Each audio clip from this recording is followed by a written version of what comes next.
یہ سورہ اعراف ہے۔ کل ہم نے موسیٰ علیہ السلام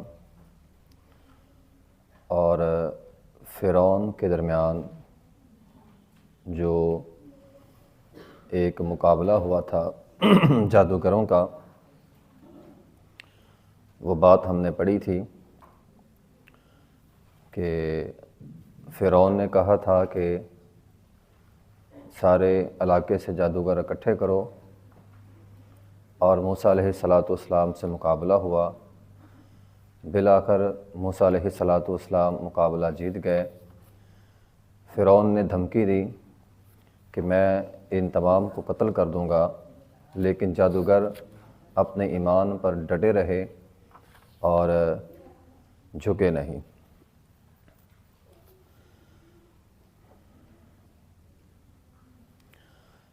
اس کے بعد یہ آیت نمبر ہے 130، 5واں رکوع ہے۔ اس کے بعد ایک زمانہ چلتا رہا۔ بنی اسرائیلی جو فرعونیوں کے قیدی تھے، موسیٰ علیہ السلام کا یہ مطالبہ تھا کہ فرعون سے کہ بنی اسرائیل کو آزاد کر دو۔ فرعون یہ مطالبہ ماننے پر تیار نہیں تھا۔ ایک تو مطالبہ ماننے پر تیار نہیں تھا، دوسرا اس نے حکم یہ دیا کہ بنی اسرائیلی جو بھی پیدا ہو اسے قتل کر دو، یعنی بنی اسرائیلی کا قتل عام جو ہے وہ بھی ساتھ ساتھ ہو رہا تھا۔ ایک تو قتل عام ہوا تھا نا، جب فرعون کو یہ خواب غالباً آیا تھا کہ ان کی سلطنت جو ہے وہ گرا دی جائے گی، اور اس نے بچے قتل کرنے شروع کر دیے، اور اسی سال پھر جو ہے وہ موسیٰ علیہ السلام بھی پیدا ہوئے۔ اور ایک یہ دوسرا قتل عام تھا کہ جب دیکھا فرعون نے کہ میں ہار گیا ہوں، اس نے بنی اسرائیل کا قتل عام کر دیا۔ چنانچہ بنی اسرائیلی موسیٰ علیہ السلام سے کہنے لگے کہ اے موسیٰ، جب تو آیا ہے تیرے آنے سے پہلے بھی ہم پر ظلم ہوتا تھا، اور تیرے آنے کے بعد بھی ہم پر ظلم ہو رہا ہے۔ تو بہرحال موسیٰ علیہ السلام نے اللہ تعالیٰ سے دعا کی، تو اس پر وَلَقَدْ أَخَذْنَا آلَ فِرْعَوْنَ بِالسِّنِينَ وَنَقْصٍ مِّنَ الثَّمَرَاتِ لَعَلَّهُمْ يَذَّكَّرُونَ۔ بنی اسرائیل پر، فرعونیوں پر عذاب یہ آیا کہ اللہ تعالیٰ نے ان پر قحط سالی جو ہے اس کو مسلط کر دیا۔ جب فاقے پڑے، قحط سالی ہو گئی، ہر طرف خشک سالی ہے، فصل نہیں ہو رہی، اناج نہیں ہو رہا، تو یہاں میں شروع میں یہ بات بتا دوں کہ ان پر بہت سارے عذاب آئے اللہ تعالیٰ کی طرف سے فرعونیوں پر۔ جب بھی عذاب آتا یہ موسیٰ علیہ السلام کے پاس آتے، موسیٰ علیہ السلام دعا کرتے، عذاب کھل جاتا، پھر یہ بنی اسرائیل پہ ظلم کرتے، پھر عذاب آ جاتا، پھر کھل جاتا۔ یہ سلسلہ اسی طرح کافی سال چلتا رہا۔ تو ان پر جو ہے وہ قحط سالی کا عذاب آیا، لیکن انہوں نے موسیٰ علیہ السلام کی بات نہیں مانی، ایمان نہیں لے کر آئے۔ پھر اللہ تعالیٰ نے فرمایا فَأَرْسَلْنَا عَلَيْهِمُ الطُّوفَانَ، اللہ نے خشک سالی کے ساتھ طوفان کا ایک عذاب بھیجا، یعنی اتنی شدت کے ساتھ بارش برسی زوردار، جس کے اندر طوفان بھی تھا۔ قحط سالی میں جو تھوڑی بہت فصلیں تھیں نا ان کی، وہ بھی اس طوفان کی وجہ سے تباہ و برباد ہو گئی۔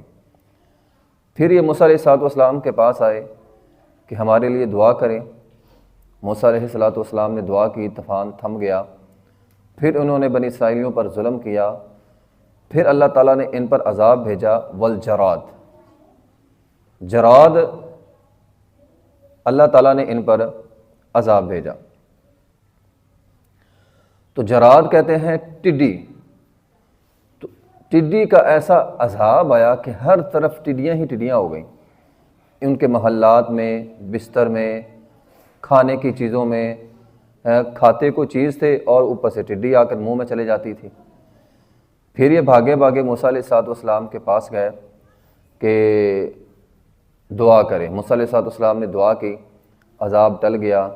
پھر انہوں نے ظلم کیا، پھر اللہ تعالیٰ نے والکملا، کمل یہ چھوٹے چھوٹے یہ حشرات الارض، ان پر یہ لفظ بولا جاتا ہے، تو ان سے مراد جوئیں، سر کے اندر، جسم میں، وجود میں، بستروں میں، کچن میں، ہر طرف جوئیں جوئیں ہو گئیں۔ پھر یہ بھاگے بھاگے موسیٰ علیہ السلام کے پاس گئے، موسیٰ علیہ السلام نے دعا کی، جمعوں کا عذاب جو ہے وہ ختم ہوا۔ پھر انہوں نے ظلم کیا، پھر والضفادع، زفادع کہتے ہیں مینڈک کو، تو اللہ تعالیٰ نے ان پر مینڈک کا عذاب جو ہے وہ بھیجا۔ مینڈک بھی ہر جگہ تھی، بستر میں، کھانے میں، ہر جگہ مینڈک ہی مینڈک اچھلتے کود رہے ہیں۔ پھر یہ بھاگے بھاگے موسیٰ علیہ السلام کے پاس گئے، پھر دعا ہوئی، پھر عذاب ٹلا، پھر ظلم ہوا، پھر عذاب آیا، والدم، خون۔ تو یکے بعد دیگرے ان پر یہ 5 عذاب جو ہیں وہ آئے۔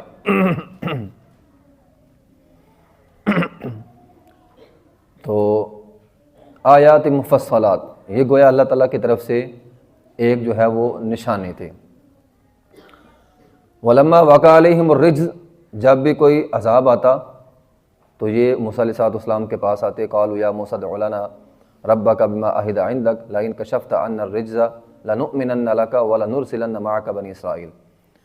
تو یہ اللہ تعالیٰ نے وضاحت کی ہے کہ جب بھی کوئی عذاب آتا تھا تو یہ موسیٰ علیہ السلام کے پاس بھاگے بھاگے آتے تھے اور کہتے تھے کہ دعا کر دو، اگر تیری دعا سے عذاب ٹل گیا، لنؤمنن لک، ہم تجھ پر ایمان لے آئیں گے، ولنرسلن معک بنی اسرائیل، اور ہم بنی اسرائیل کو چھوڑ دیں گے اور تو بنی اسرائیل کو ساتھ لے کر چلے جانا۔ موسیٰ علیہ السلام دعا کرتے تھے، فلما کشفنا عنہم الرجز، جب عذاب چلا جاتا الی اجل، ایک وقت تک، ہم بالغ اذا ہم ینکشون، تو پھر وہ وہی کام کرتے جن کاموں کے اندر وہ پہلے پڑے ہوئے تھے۔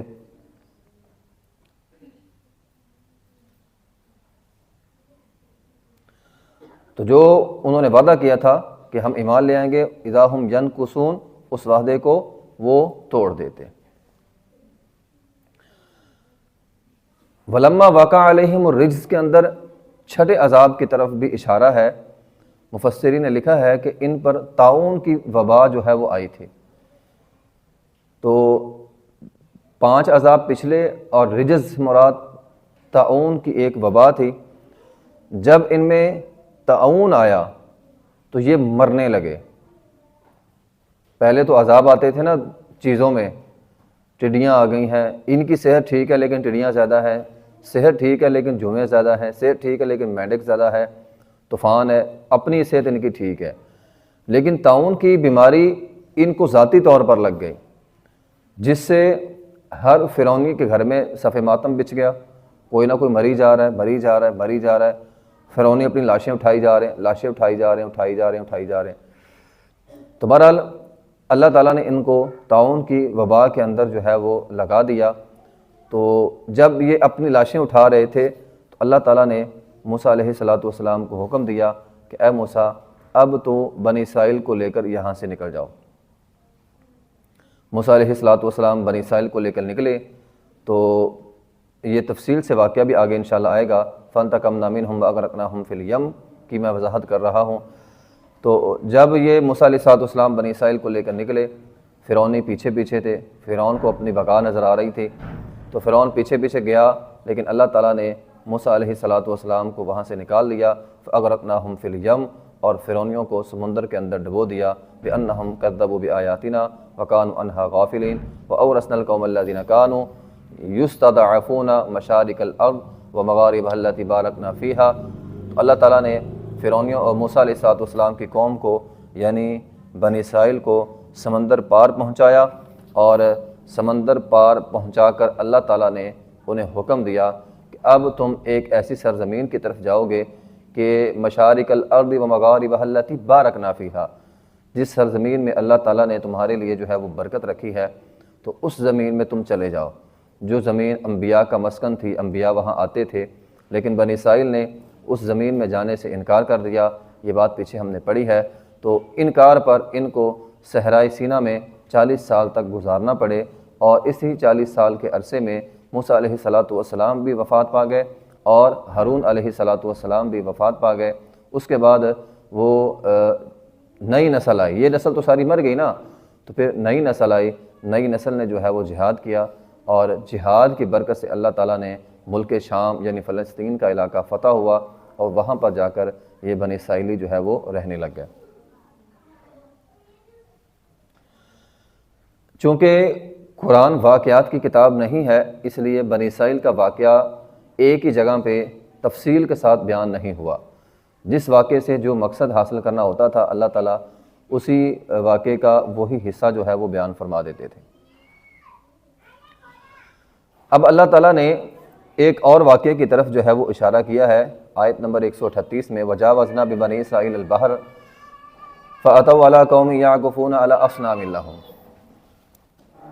اب بات یہ تھی کہ موسیٰ علیہ السلام بنی اسرائیل کو لے کر نکلے سمندر پار، وجاوزنا ببنی اسرائیل البحر، سمندر پار ہو گیا، فَأَتَوْا عَلَىٰ قَوْمٍ يَعْكُفُونَ عَلَىٰ أَصْنَامٍ لَّهُمْ، ایک قوم کے پاس گزرے جو بت پرستی کر رہی تھی۔ قالوا یا موسیٰ اجعل لنا الہا کما لہم آلہہ، اتنی ہٹ درم قوم اور جاہل قوم تھی کہ اللہ تعالیٰ نے تمہیں سمندر پار نگوایا ہے، اللہ تعالیٰ نے تمہارے ساتھ بت پرست قوم کو سمندر کے اندر ڈبو کے مارا ہے۔ اتنی واضح نشانی دیکھنے کے باوجود یہ موسیٰ علیہ السلام سے کہہ رہے ہیں ہمارے لیے ایک بت بنا دو، ہم نے اس بت کی عبادت کرنی ہے۔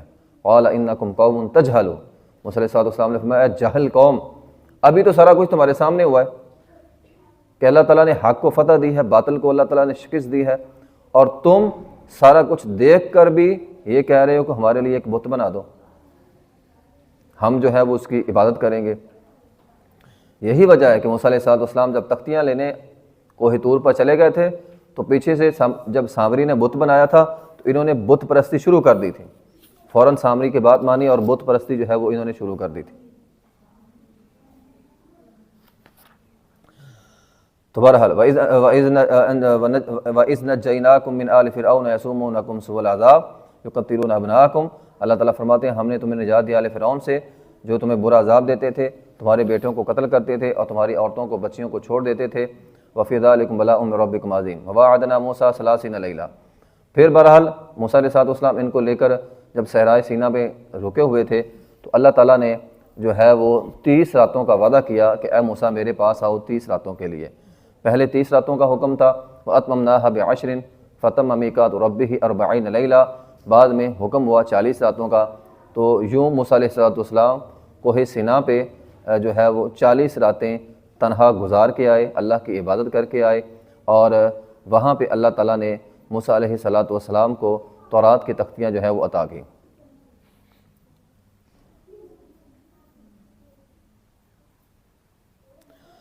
وہاں پہ ایک خاص واقعہ جو ہے وہ پیش آیا جب موسیٰ علیہ السلام اللہ تعالیٰ سے بات کر رہے تھے۔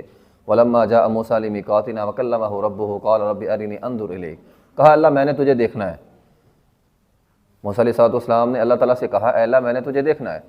قَالَ لَن تَرَانِي، اللہ تعالیٰ نے فرمایا تو مجھے دیکھ نہیں سکتا، لیکن موسیٰ علیہ السلام اللہ کے جو ہے نا وہ لاڈلے پیغمبر بھی تھے، تو کہا نہیں اللہ میں نے دیکھنا ہے۔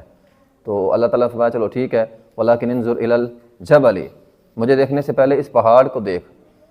اللہ تعالیٰ نے پہاڑ کے اوپر اپنی ایک تجلی گرائی، فَإِنِ اسْتَقَرَّ مَكَانَهُ فَسَوْفَ تَرَانِي فَلَمَّا تَجَلَّىٰ رَبُّهُ لِلْجَبَلِ جَعَلَهُ دَكًّا، اللہ تعالیٰ نے فرمایا تھا کہ اے موسیٰ کہ اگر میں پہاڑ کے اوپر اپنی تجلی گراؤں گا، اگر پہاڑ سلامت رہا تو مجھے دیکھ سکتا ہے، لیکن جیسے ہی تجلیٰ ربہ للجبل جعلہ دکا، اللہ کی نور کی تجلی پہاڑ کے اوپر آئی، پہاڑ دکا ہو گیا، وخر یعنی ریزہ ریزہ ہو گیا، وخر موسیٰ صاعقا، اور موسیٰ علیہ السلام گرے اور بے ہوش ہو گئے۔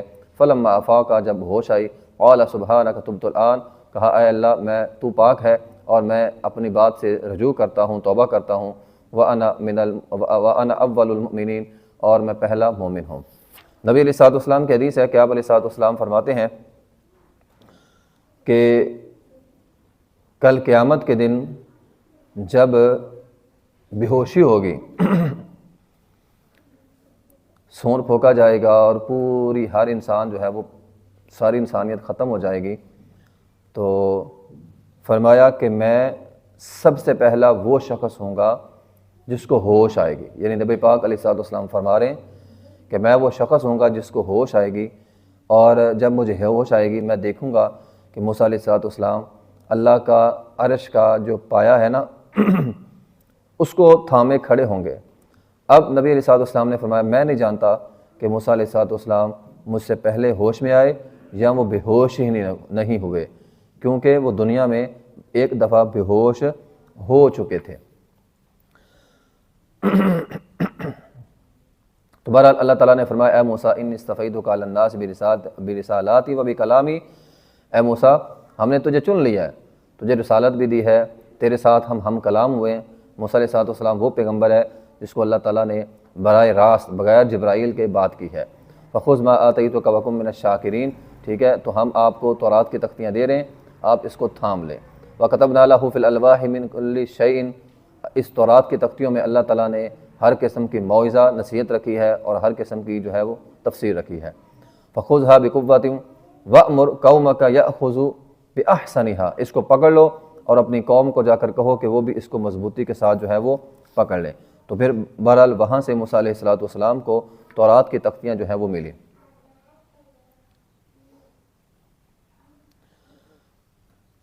آگے آیت نمبر 148 میں موسیٰ علیہ الصلوۃ والسلام تختیاں لے کر جب واپس آئے واتخذ موسیٰ قومہ من بعدہ من حلیہم عجلا جسدا لہ خوار، تو وہ بات جو میں نے پہلے بتائی کہ پیچھے سے کیا ہوا کہ موسیٰ علیہ الصلوۃ والسلام تو وہاں پہ چلے گئے، سامری نامی ایک بندہ تھا بنی اسرائیل میں، اس نے ایک گائے بنائی اور گائے اس انداز میں بنائی کہ ہوا کی کراسنگ سے گائے کے اندر سے آواز آتی تھی۔ جسدا لہ خوار، ایک ایسا جسم بنایا جس کے اندر خوار، یعنی ہوا جب نکلتی تھی تو آواز آتی تھی، جس طرح گائے بولتی ہے نا اس طرح کی ایک آواز آتی تھی۔ تو ساری قوم جو ہے، قوم کی اکثریت نے گائے پرستی جو ہے وہ شروع کر دی۔ ہارون علیہ الصلوۃ والسلام روکتے رہے لیکن وہ نہ رکے اور گائے پرستی جو ہے وہ عروج پر پہنچ چکی تھی۔ آگے ولما رجع موسیٰ الی قومہ غضبان آسفا، موسیٰ علیہ الصلوۃ والسلام جب واپس آئے تو بڑے غصے ہوئے۔ قال بئس ما خلفتمونی من بعدی اعجلتم امر ربکم والقى الالواح واخذ براس اخیہ یجرہ الی، تو غصے کے اندر آئے اور غصے کے اندر کہا کہ تم نے میرے بعد میری مخالفت شروع کر دی، اور پھر اپنے بھائی ہارون علیہ السلام کی طرف متوجہ ہوئے، تورات کی تختیاں ایک طرف رکھ دیں اور متوجہ ہو کر داڑھی کو پکڑ لیا اور کہا قال ابن ام ان القوم استضعفونی، اے میری ماں کے بیٹے، یعنی ایک سخت جملہ تھا، حالانکہ وہ ان کے بھائی تھے، ماں کے بیٹے ہی تھے، لیکن خطاب سختی سے کیا کہ اے میرے ماں کے بیٹے تو نے ان کو روکا کیوں نہیں؟ تو انہوں نے کہا میں تو روکتا رہا ہوں لیکن انہوں نے میری بات جو ہے وہ نہیں مانی۔ پھر بہرحال اللہ تعالیٰ نے جو ہے وہ انہوں نے چونکہ گائے کی عبادت کی تھی تو اللہ تعالیٰ نے گائے کی عبادت کے جرم میں ان پر ایک سزا بھی بھیجی تھی۔ تو ان الذین اتخذوا العجل سینالہم غضب من ربہم وذلۃ فی الحیاۃ الدنیا وکذلک نجزی المفترین، ان پر ایک عذاب بھی آیا تھا، بطور سزا اللہ تعالیٰ نے ان کو جو ہے وہ ان پر عذاب نازل کیا۔ تو بہرحال ولما سکت عن موسیٰ الغضب اخذ الالواح، موسیٰ علیہ الصلوۃ والسلام کا جب غصہ ٹھنڈا ہوا تورات کی تختیاں پکڑی اور کہا یہ تورات کا نسخہ ہے، اس کے اندر اللہ تعالیٰ نے تمہارے لیے ہدایت رکھی ہے اور اس کو جو ہے وہ تم تھام لو۔ تو سزا ان پر دوسرے مقامات پہ ہم نے پڑھا ہے کہ اللہ تعالیٰ نے ان کو حکم دیا تھا کہ آپس میں اپنوں کو قتل کر لو۔ ان کی سزا یہ ہوئی تھی کہ انہوں نے خود کو قتل کر لیا، یعنی جس نے گائے کی عبادت کی تھی اس کی سزا یہ تھی کہ وہ اپنے آپ کو قتل کر لے۔ تو یہ ہے کہ اللہ تعالیٰ غضب من ربہم وذلۃ فی الحیاۃ الدنیا، تو بطور ان کو کہا کہ اگر تم اللہ کے غضب سے بچنا چاہتے ہو تو تمہاری سزا یہ ہے کہ اپنے آپ کو قتل کر لو۔ بہرحال پھر ان سائے گائے کے پجاریوں نے جو ہے وہ اپنے آپ کو جو ہے وہ قتل کر لیا۔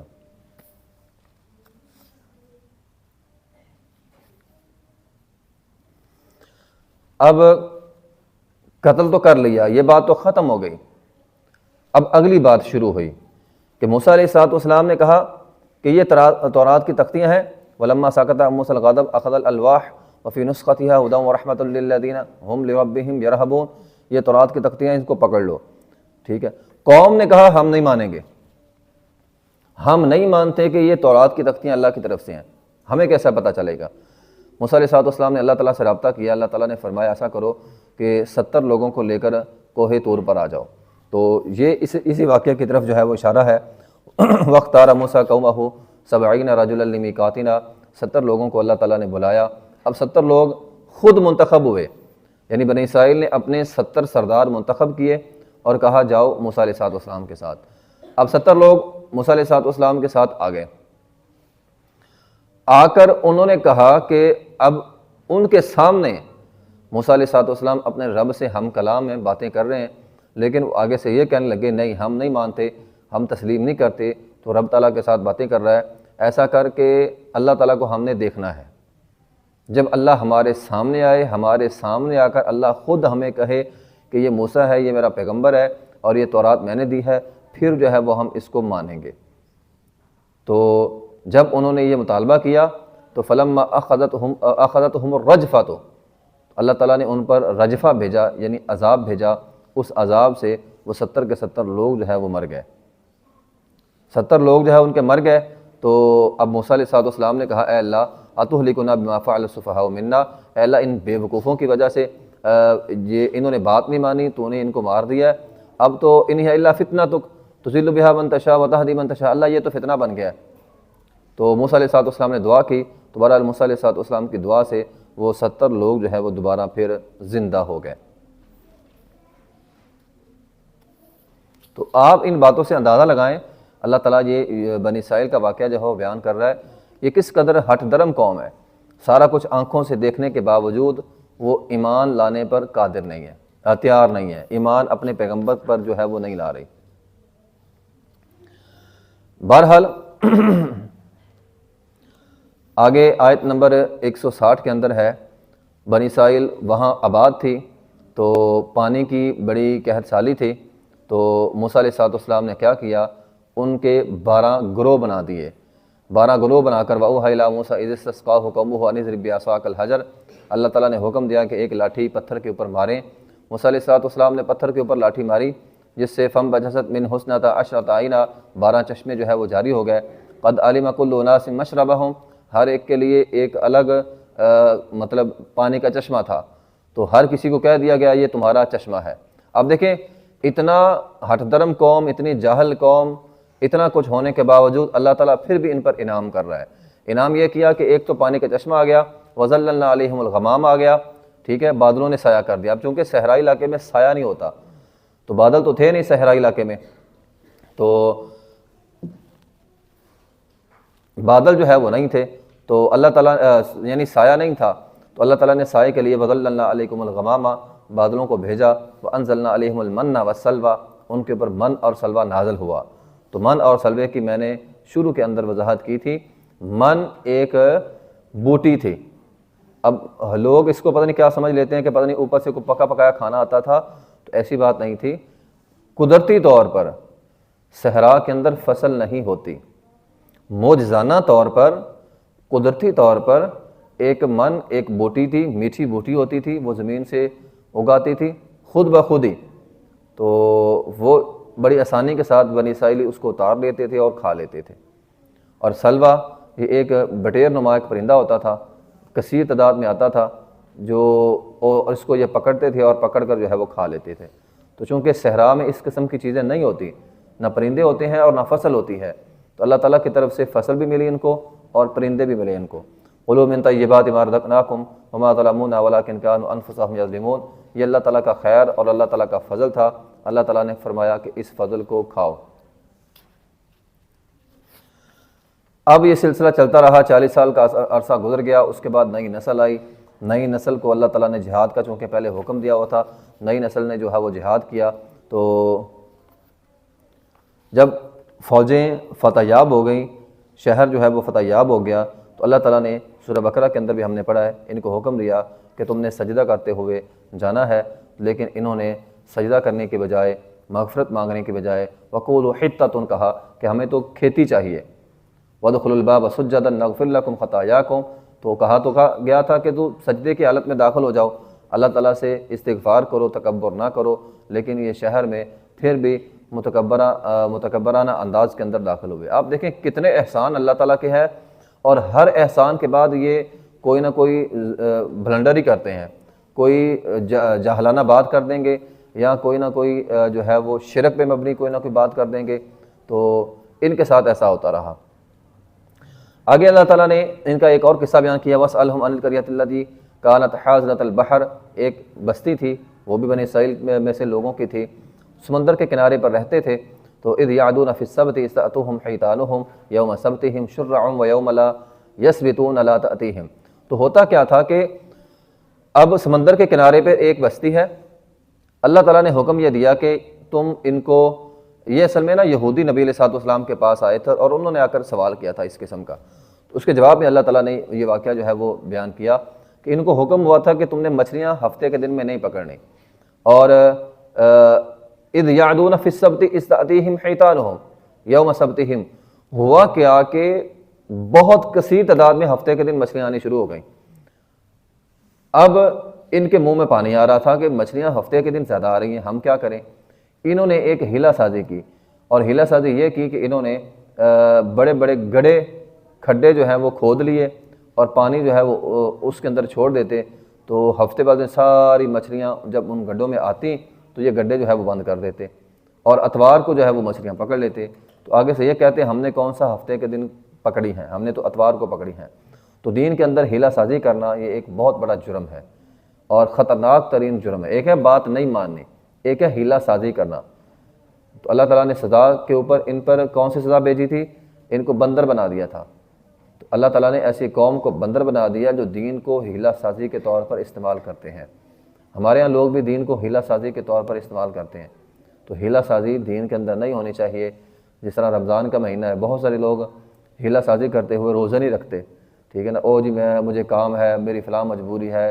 نہیں، اگر کوئی واقعی ہی بیمار ہے تو بیمار بندے کو رخصت ہے روزہ چھوڑنے کی، لیکن اگر کوئی زیادہ بیمار نہیں ہے، چھوٹی موٹی بیماری ہے، تو خواہ مخواہ ہیلا کر کے جو ہے وہ بہانہ لگا کے اپنے روزوں کو نہیں چھوڑنا چاہیے۔ تو ہمارے ہاں بھی لوگ یہ نشہ کرتے ہیں، اور ان کا ہیلا کیا ہوتا ہے کہ ہمیں کون سا نشہ ہوتا ہے، ہم تو ٹھیک ہیں۔ نہیں، نشہ ہو، کوئی بھی ہیلا دین کے اندر جو ہے وہ انسان کے لیے تباہی کا باعث جو ہے وہ بنتا ہے۔ تو بہرحال انہوں نے ہیلا کیا، ہیلا کر کے مچھلیاں جو ہیں وہ کھانی شروع کر دی، ان پر عذاب یہ نازل ہوا کہ اللہ تعالیٰ نے ان کو جو ہے وہ بندر بنا دیا تھا۔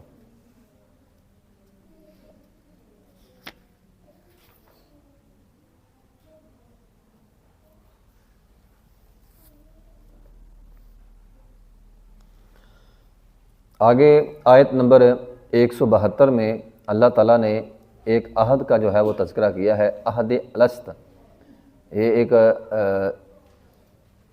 عہد الست اس عہد کا نام ہے۔ اللہ تعالیٰ نے جب بنی آدم علیہ السلام کو پیدا کیا تو ان کی پشت پہ اللہ تعالیٰ نے ہاتھ پھیرا۔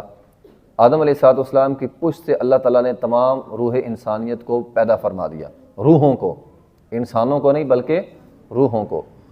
تو تمام روحیں آدم علیہ السلام کی پشت سے پیدا ہو گئیں، اور اللہ تعالیٰ نے انہیں کہا کہ کیا تم الست بربکم، کیا میں تمہارا رب نہیں ہوں؟ قالوا بلا شہدنا، روحوں نے کہا تھا کیوں نہیں، اے اللہ تو ہمارا رب ہے، ان تقولوا یوم القیامت انا کنا عن ھذا غافلین۔ تو انہوں نے وہاں پہ، ہم سب نے، پوری انسانیت نے وہاں پہ اللہ تعالیٰ کے سامنے یہ بات کہی تھی کہ اے اللہ تو ہمارا رب ہے۔ اب اللہ تعالیٰ نے فرمایا اس وعدے کو یاد رکھنا، دنیا میں جا کے اس وعدے کو بھول نہیں جانا، جو اس وعدے کو بھولے گا میں اللہ کل قیامت کے دن اس سے حساب لوں گا۔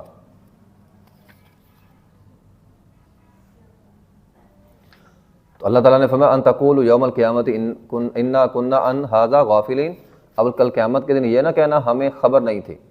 تو اب اس توحید پر قائم رہنا۔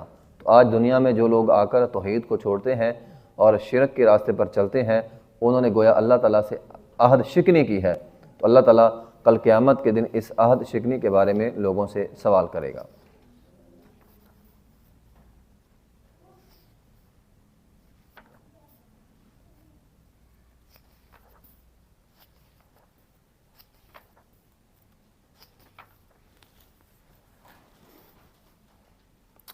اس سے آگے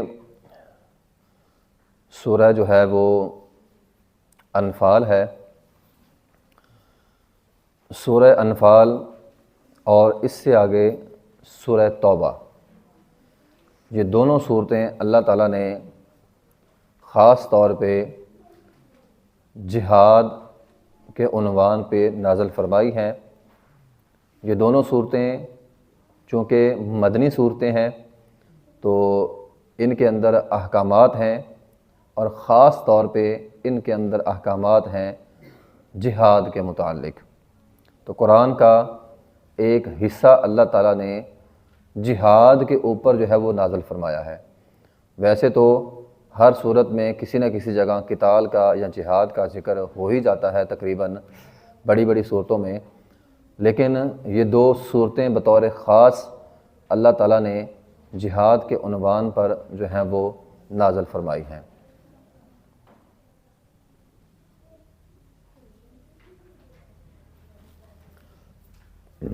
تو سورۃ الانفال مدنی صورت ہے۔ بسم اللہ الرحمن الرحیم۔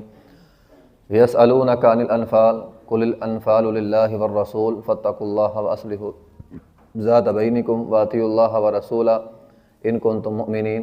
اے پیغمبر وہ آپ سے سوال کرتے ہیں انفال کے بارے میں۔ انفال کسے کہتے ہیں؟ انفال یہ وہی لفظ ہے جس کو ہم عام نفل کہتے ہیں، نفلی چیز۔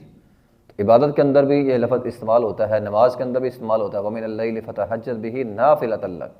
تہجد کی نماز نفلی نماز ہے، یعنی ایسی نماز جو فرض کے علاوہ ہم پڑھتے ہیں، اس نماز کو جو ہے وہ نفلی نماز کہا جاتا ہے۔ تو یہاں انفال سے مراد مال غنیمت ہے۔ تو مال غنیمت کو انفال کہا گیا ہے، اس کی وجہ یہ ہے کہ جہاد کا اصل مقصد تو ثواب کمانا اور جنت ہے۔ جہاد کا اصل مقصد کیا ہوتا ہے؟ ثواب کمانا اور جنت ہے۔ تو غنیمت ایک زائد چیز ہے، ایک نفلی چیز ہے جو اللہ تعالیٰ نے تمہیں عطا کر دی ہے۔ یہ بات یاد رکھیے گا کہ انفال مال غنیمت اس امت کے لیے بطور نفل کے حلال ہے اللہ تعالیٰ کی طرف سے، جبکہ پہلی امتوں پر جو ہے نا وہ انفال یعنی غنیمت کا مال وہ حلال نہیں تھا۔ اس امت پہ انفال یعنی غنیمت کا مال جو ہے وہ حلال ہے۔ تو وہ سوال کرتے ہیں آپ سے انفال کے متعلق، قُلِ الْأَنْفَالُ لِلَّهِ وَالرَّسُولِ، کہہ دیجئے انفال تو اللہ کے لیے اور اس کے رسول کے لیے ہے۔ پہلے ایسا ہوتا تھا کہ میں اس سوال کا تھوڑا سا پس منظر آپ لوگوں کے سامنے بیان کر دوں۔ یہ واقعہ ہے غزوہ بدر کا۔ غزوہ بدر کے متعلق آپ جانتے ہیں کہ غزوہ بدر اسلام کی پہلی جنگ تھی۔ اس سے پہلے باقاعدہ جنگ کوئی نہیں ہوئی تھی اسلام کی کافروں کے ساتھ۔ چھوٹے موٹے مار کے اس طرح کی چیزیں تو ہوتی رہی تھیں، باقاعدہ جنگ نہیں ہوئی تھی۔ یہ اسلام کی پہلی جنگ تھی۔ اب اس سے پہلے جو جنگیں ہوتی تھیں دور جاہلیت میں، ان کے اندر اصول یہ ہوتا تھا کہ ایک لشکر دوسرے لشکر کے ساتھ لڑائی کر رہا ہے، جو لشکر غالب آ جاتا اور دوسرا جو بھاگ جاتا، یہ جیتنے والے بھاگنے والوں کا سامان اٹھا لیتے۔ جس کے ہاتھ میں جو سامان ہوتا وہ اسی کا ہوتا، جس کے ہاتھ میں جون سا سامان ہوتا تھا وہ اسی کا ہوتا تھا۔ اب بدر کی لڑائی چونکہ پہلی لڑائی تھی اور مال غنیمت کے متعلق احکامات نازل نہیں ہوئے تھے، تو صحابہ کرام کے ذہنوں میں وہ پہلی بات ہی تھی کہ جس نے جو اٹھایا ہے وہ اسی کا ہے۔ اب صحابہ کرام کے 3 گروہ بن گئے۔ ایک گروہ وہ تھا جو مال غنیمت اٹھانے والا تھا، ایک گروہ وہ تھا جو کافروں کے پیچھے جانے والا تھا، یعنی کافر بھاگے اور وہ ان کے پیچھے بھاگے ان کو مارنے کے لیے، اور ایک گروہ وہ تھا جو نبی علیہ الصلوۃ والسلام کی حفاظت پر مامور تھا۔ تو یہ کتنے گروہ ہو گئے؟ 3 گروہ ہو گئے۔ یہ 3 گروہ ہو گئے۔ اب ان تینوں کے درمیان اس بات پر اختلاف ہوا کہ غنیمت کا مال ہمیں زیادہ ملنا چاہیے۔ اب جس نے غنیمت کا مال اٹھایا تھا وہ کہنے لگے دستور یہی ہے کہ جس کے ہاتھ میں جو چیز آ جائے گی وہ اسی کی ہوگی۔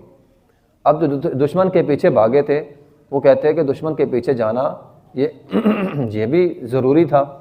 اگر ہم دشمن کے پیچھے نہ جاتے تو ممکن تھا دشمن واپس آ جاتا، تو ہم دشمن کے پیچھے گئے، اسے مار بھگایا۔ اب جو نبی علیہ السلام کی حفاظت پر مامور تھے وہ کہنے لگے کہ ہمیں بھی حصہ ملنا چاہیے۔ اب ہم تو نبی علیہ السلام کی حفاظت میں مامور تھے، اگر ہم آپ کی حفاظت نہ کرتے تو ہم بھی غنیمت کا مال اٹھا لیتے، تو ہم نے غنیمت کے مال کے بجائے نبی علیہ السلام کی حفاظت کی ہے، تو اس لیے ہمیں بھی حصہ ملنا چاہیے۔ اب صحابہ کرام کے اندر یہ بحث ہو رہی تھی، تو اللہ تعالیٰ نے سورہ انفال جو ہے وہ نازل کی، یسألونک عن الانفال قل الانفال للہ والرسول، تو حکم ہوا کہ انفال غنیمت اللہ کے لیے، غنیمت تمہارا مال نہیں ہے، غنیمت کسی کا مال نہیں ہے، غنیمت اللہ کے لیے ہے، والرسول اور رسول اللہ صلی اللہ علیہ وسلم کے لیے ہے۔ اللہ اور اس کا رسول اپنی مرضی سے جس طرح چاہے اس غنیمت کے مال کو تمہارے اندر تقسیم کر سکتا ہے۔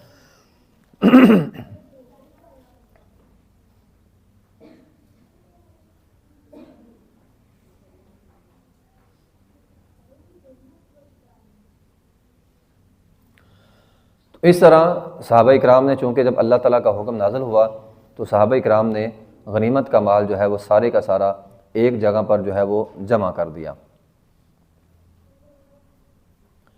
تو آج تک یہی حکم ہے کہ اگر کوئی بھی لشکر کسی کے ساتھ لڑے گا تو جو غنیمت کا مال جمع ہوگا وہ سارے کا سارا جو ہے وہ ایک جگہ پہ جمع کر دیا جائے گا، اور اس کے بعد امیر لشکر، اس وقت چونکہ نبی علیہ السلام تھے، تو آج کے دور میں بھی اگر ایسا کوئی ہوتا ہے تو جو بھی امیر لشکر ہوگا وہ اپنی مرضی سے جو ہے نا وہ سب کے اندر تقسیم کر دے گا، وہ غنیمت کا مال سب کے اندر جو ہے وہ برابری کے حساب سے، یا اگر کسی نے کوئی خاص کام کیا ہے تو اس حساب سے جو ہے وہ سب کے اندر یہ غنیمت کا مال جو ہے وہ تقسیم ہو جائے گا۔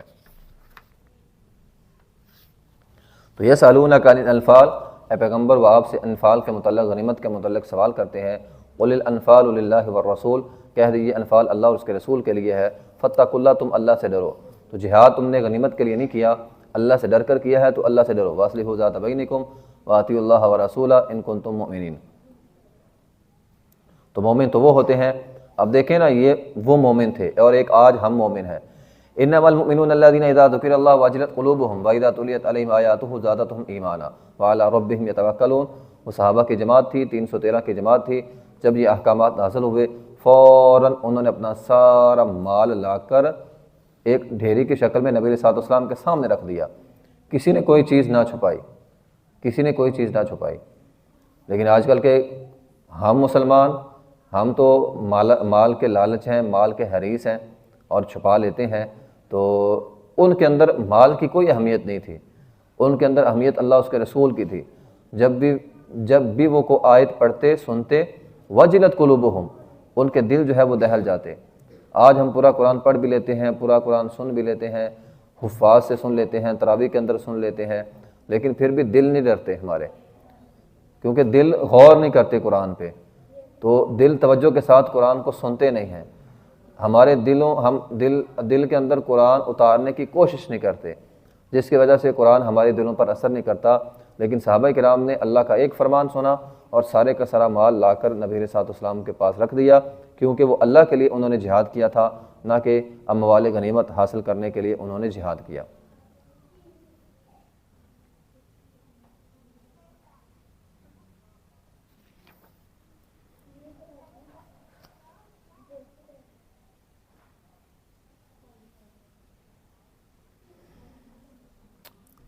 آگے آیت نمبر 5 کے اندر ہے کما اخرجک ربک من بیتک بالحق وان فریقا من المؤمنین لکارہون۔ یہ اللہ تعالیٰ نے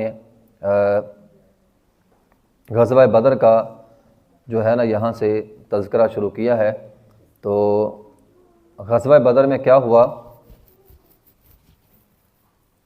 اللہ تعالیٰ نے فرمایا کہ تم مال غنیمت کے متعلق آپس کے اندر جھگڑ رہے ہو، لڑائی کر رہے ہو، اسی طرح تم نے لڑائی کی تھی جب تمہیں تمہارے رب نے گھر سے نکالا تھا۔ اب ہوا کیا؟ اس کا بھی پیچھے ایک پس منظر ہے غزوہ بدر کا۔ غزوہ بدر کا پس منظر یہ ہے کہ ملک شام سے کافروں کے، یعنی مشرکین مکہ کے جو بھی قافلے آتے تھے، وہ مدینہ کے پاس سے گزرتے تھے تو ایک بہت بڑا قافلہ جو ابو سفیان کی زیر قیادت تھا وہ وہاں سے جب گزرا، صحابہ کرام کو پتہ چلا، نبی علیہ الصلوۃ والسلام نے فرمایا ہم اس کے تعاقب میں نکلیں گے۔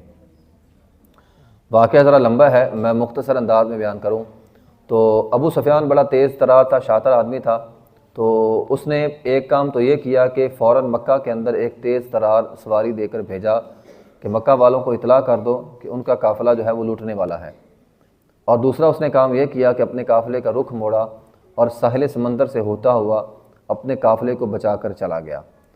اب یہ خبر مکہ والوں میں چونکہ پہنچ چکی تھی تو مکے کے اندر سے 1000 کا لشکر جو ہے وہ نکلا مقابلے کے لیے۔ اب مسلمانوں کے یہاں پہ 2 گروہ بن گئے۔ ایک گروہ نے یہ بات کہی کہ چونکہ ہم تو ایک تجارتی قافلے کی غرض سے نکلے تھے، چونکہ وہ تجارتی قافلہ ہمارے ہاتھ سے نکل گیا ہے اس لیے اب ہمیں اپنے گھروں کے اندر واپس جانا چاہیے۔ عام لوگوں کے ذہنوں میں یہ باتیں تھیں، لیکن نبی علیہ الصلوۃ والسلام کا ذہن یہ تھا کہ ہم اس لشکر کے ساتھ اب لڑائی کریں، اب اسلام اور کفر کا ایک فیصلہ کن معرکہ ہونا چاہیے، جہاد ہونا چاہیے۔ تو نبی علیہ الصلوۃ والسلام صحابہ کرام کو لے کر آپ نے مشورہ کیا، تو صحابہ کرام میں خاص طور پہ نبی علیہ الصلوۃ والسلام کا ذہن تھا انصار کی طرف۔ تو انصار میں سعد رضی اللہ تعالیٰ عنہ یا دیگر صحابہ کرام جو سردار قسم کے صحابہ کرام تھے، انہوں نے یہ طریق ساز جملے بولے تھے اس وقت، اے اللہ کے رسول صلی اللہ علیہ وسلم آپ ہمیں ان بنی اسرائیل کی طرح نہ سمجھنا جنہوں نے موسیٰ علیہ السلام سے کہا تھا کہ انت وربک فقاتلا، اے موسیٰ تو جا، تیرا رب جائے، جا کے لڑو، ہم نہیں لڑیں گے۔ تو اے اللہ کے رسول ہم آپ کے لیے لڑیں گے، آپ جہاں ہمیں کہیں گے ہم وہاں جائیں گے۔ چنانچہ نبی علیہ السلام اس بات سے بہت زیادہ خوش ہوئے اور آپ مسلمانوں کو لے کر جو ہے وہ غزوہ بدر کی طرف روانہ ہوئے۔ تو اللہ تعالیٰ نے اس آیت کے اندر اس بات کی طرف جو ہے وہ اشارہ کیا ہے کہ مال غنیمت میں لڑنے والے وہی لوگ تھے جنہوں نے کما اخرجک ربک من بیتک بالحق، جب تمہیں تمہارے رب نے گھر سے نکالا تو اس وقت بھی یہ بحث کر رہے تھے، لیکن اللہ تعالیٰ نے وہاں سے بھی تمہیں نکالا۔ یجادلونک فی الحق بعدما تبین کانما یساقون الموت وہم ینظرون۔ تو وہ جھگڑا کس بات پہ کر رہے تھے کہ وہ جھگڑا اس بات پہ کر رہے تھے کہ اب تجارتی قافلہ تو ہاتھ سے نکل چکا ہے، اب ہم نہتے لوگ 313 ہیں، ہم موت کی طرف کیوں جائیں؟ یعنی انہیں دنیا داری کے اعتبار سے لگا کہ کافر 1000 کی تعداد میں ہیں اور اسلحہ ہے، بما ساز و سامان ہے، اور ہمارے پاس تو کچھ بھی نہیں ہے، تو ان کافروں کے ساتھ لڑنا گویا اپنے آپ کو موت کی طرف لے جانا ہے۔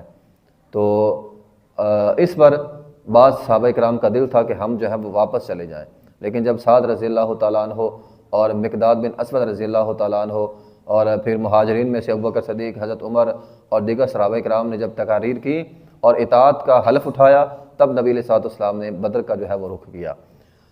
یہ آیات ہیں، انہی آیتوں کے اندر اللہ تعالیٰ نے ساتھ ساتھ بدر کا واقعہ بیان کیا ہے، تو اسی اعتبار سے ہم بدر کا واقعہ جو ہے وہ پڑھیں گے۔ وَإِذْ يَعِدُكُمُ اللَّهُ إِحْدَى الطَّائِفَتَيْنِ أَنَّهَا لَكُمْ، آپ نے بس غور کرنا ہے آیات کے اوپر تو غزوہ بدر جو ہے وہ ہمیں سمجھ آتی جائے گی۔ وَإِذْ يَعِدُكُمُ اللَّهُ إِحْدَى الطَّائِفَتَيْنِ أَنَّهَا لَكُمْ، اللہ تعالیٰ فرماتے ہیں اس وقت کو یاد کرو جب اللہ تعالیٰ نے تم سے 2 گروہوں میں سے ایک گروہ کا وعدہ کر رکھا تھا۔ یعدکم اللہ احدی الطائفتین، 2 گروہوں میں سے ایک گروہ کا اللہ تعالیٰ نے وعدہ کیا تھا کہ ان لکم وتودون ان غیر ذات الشوکۃ تکون لکم ویرید اللہ ان یحق الحق بکلماتہ ویقطع دابر الکافرین۔ تو اب اللہ تعالیٰ نے وعدہ تو کیا ہوا تھا کہ اب 2 گروہ تھے، ایک گروہ تھا ابو سفیان کا قافلہ اور ایک گروہ تھا کہ جو ہے وہ بدر کی لڑائی۔ اب دونوں کے اندر ہی مال تھا، ابو سفیان کا قافلہ تجارتی قافلہ تھا، اس کے اندر مال تھا، اور اگر جہاد ہوتا تو مال غنیمت ملنا تھا۔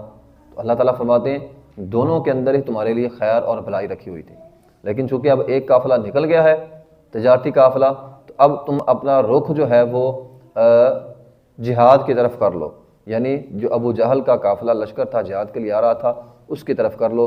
اور اللہ یہی چاہتا تھا کہ مسلمانوں کی کافروں کے ساتھ جو ہے وہ ایک جنگ ہو جس سے وَيَقْطَعَ دَابِرَ الْكَافِرِينَ، اللہ تعالیٰ کافروں کی دم جو ہے وہ کاٹ کر رکھ دے۔ تو اس لیے اللہ تعالیٰ چاہتا تھا کہ جو ہے وَيُرِيدُ اللَّهُ أَن يُحِقَّ الْحَقَّ بِكَلِمَاتِهِ وَيَقْطَعَ دَابِرَ الْكَافِرِينَ کہ اللہ تعالیٰ چاہتے ہیں کہ اللہ تعالیٰ کافروں کی جڑ جو ہے وہ کاٹ کے رکھ دے، يُحِقَّ الْحَقَّ وَيُبْطِلَ الْبَاطِلَ وَلَوْ كَرِهَ الْمُجْرِمُونَ تاکہ حق کو سچ کر دکھائے، حق واضح ہو جائے، اور باطل وَيُبْطِلَ الْبَاطِل اور باطل جو ہے وہ جھوٹا ہو جائے، وَلَوْ كَرِهَ الْمُجْرِمُونَ اگرچہ مجرم اس کو پسند نہیں کرتے۔ اب ایک طرف ابو جہل کا لشکر 1000 کا، دوسری طرف مسلمان، استستغیثون ربکم فاستجاب لکم انی ممدکم بألف من الملائکۃ مردفین، تو صحابہ کرام نے اللہ تعالیٰ سے دعائیں کی، اور خاص طور پہ نبی پاک علیہ الصلوۃ والسلام نے ہاتھ اٹھائے اور دعائیں کی، تو آپ علیہ الصلوۃ والسلام بھی دعا کر رہے ہیں، صحابہ کرام بھی دعا کر رہے ہیں، ٹھیک ہے۔ تو ان دعاؤں کے پیش نظر اللہ تعالیٰ نے کیا کیا کہ انی ممدکم بألف من الملائکۃ مردفین، اللہ تعالیٰ نے 1000 لشکر، 1000 کا لشکر اللہ نے بھیجا جو مردفین تھے، یعنی ایک دوسرے کے پیچھے آنے والے تھے۔ 1000 کے لشکر نے مسلمانوں کی جو ہے وہ مدد فرمائی تھی۔ تو اس میں بہت سارے واقعات جو ہیں وہ ملتے ہیں، اگر آپ سیرت کی کتابوں میں پڑھیں گے تو بعض صحابہ کرام فرماتے ہیں کہ میں نے لاٹھی گھمائی، بس میں نے تو لاٹھی گھمائی تھی اور دشمن جو ہے وہ مر گیا، ٹھیک ہے نا۔ تو یہ اللہ تعالیٰ نے فرشتوں کی جو ہے مدد نازل فرمائی تھی، تو 1000 فرشتوں نے بدر کے اندر جو ہے وہ لڑائی کی تھی۔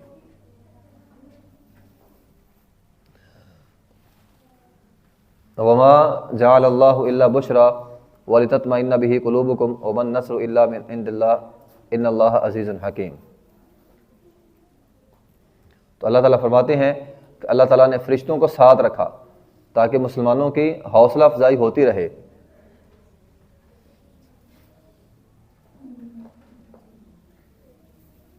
ایک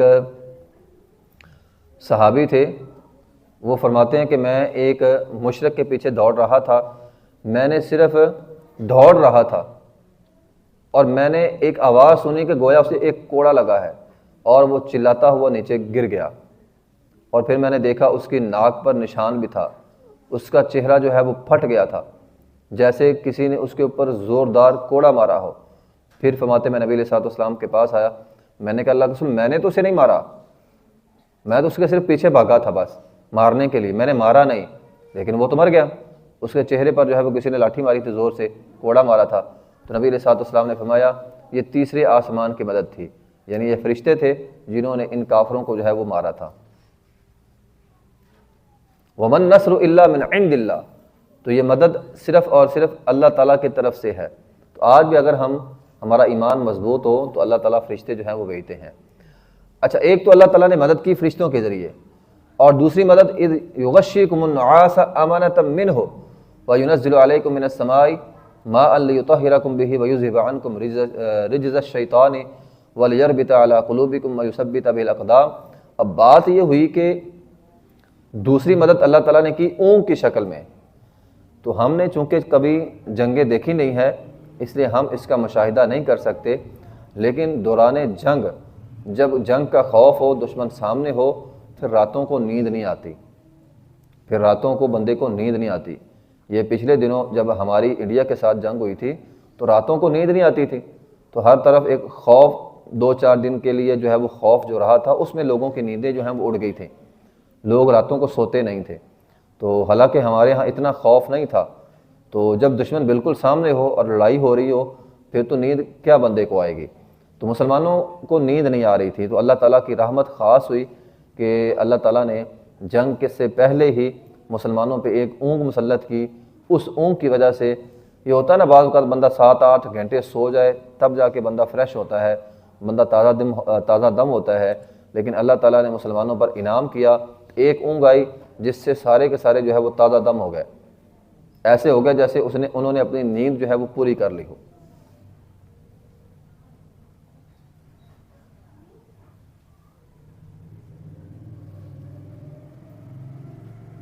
تو مسلمانوں کے دلوں کو مضبوط کرنے کے لیے اللہ تعالیٰ نے جو ہے وہ اونگ اتاری۔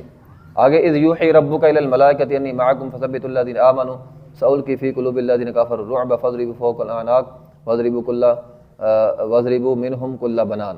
تو اللہ تعالیٰ نے فرشتوں کو بھیجا اور ساتھ فرشتوں کو حکم دیا کہ ان کو مارو۔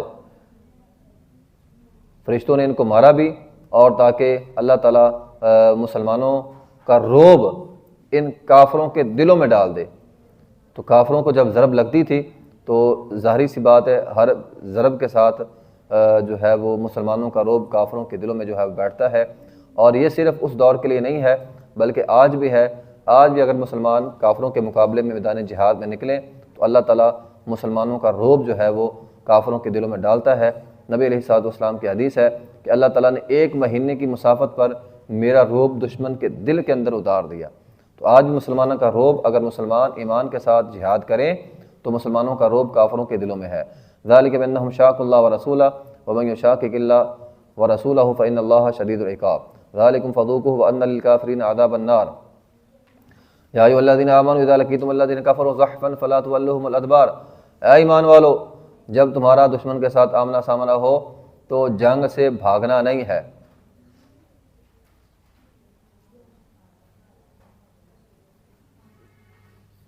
تو فلا تولوہم الادبار، تو جنگ سے بھاگنا نہیں ہے۔ تو دشمن جب سامنے ہو تو جو بندہ جنگ سے بھاگے تو جنگ سے بھاگنا کبیرہ گناہوں کے اندر جو ہے وہ شامل ہے۔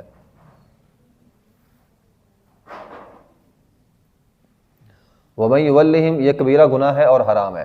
وَمَن يُوَلِّهِمْ يَوْمَئِذٍ دُبُرَهُ إِلَّا مُتَحَرِّفًا لِقِتَالٍ أَوْ مُتَحَيِّزًا إِلَىٰ فِئَةٍ فَقَدْ بَاءَ بِغَضَبٍ مِّنَ اللَّهِ وَمَأْوَاهُ جَهَنَّمُ وَبِئْسَ الْمَصِيرُ۔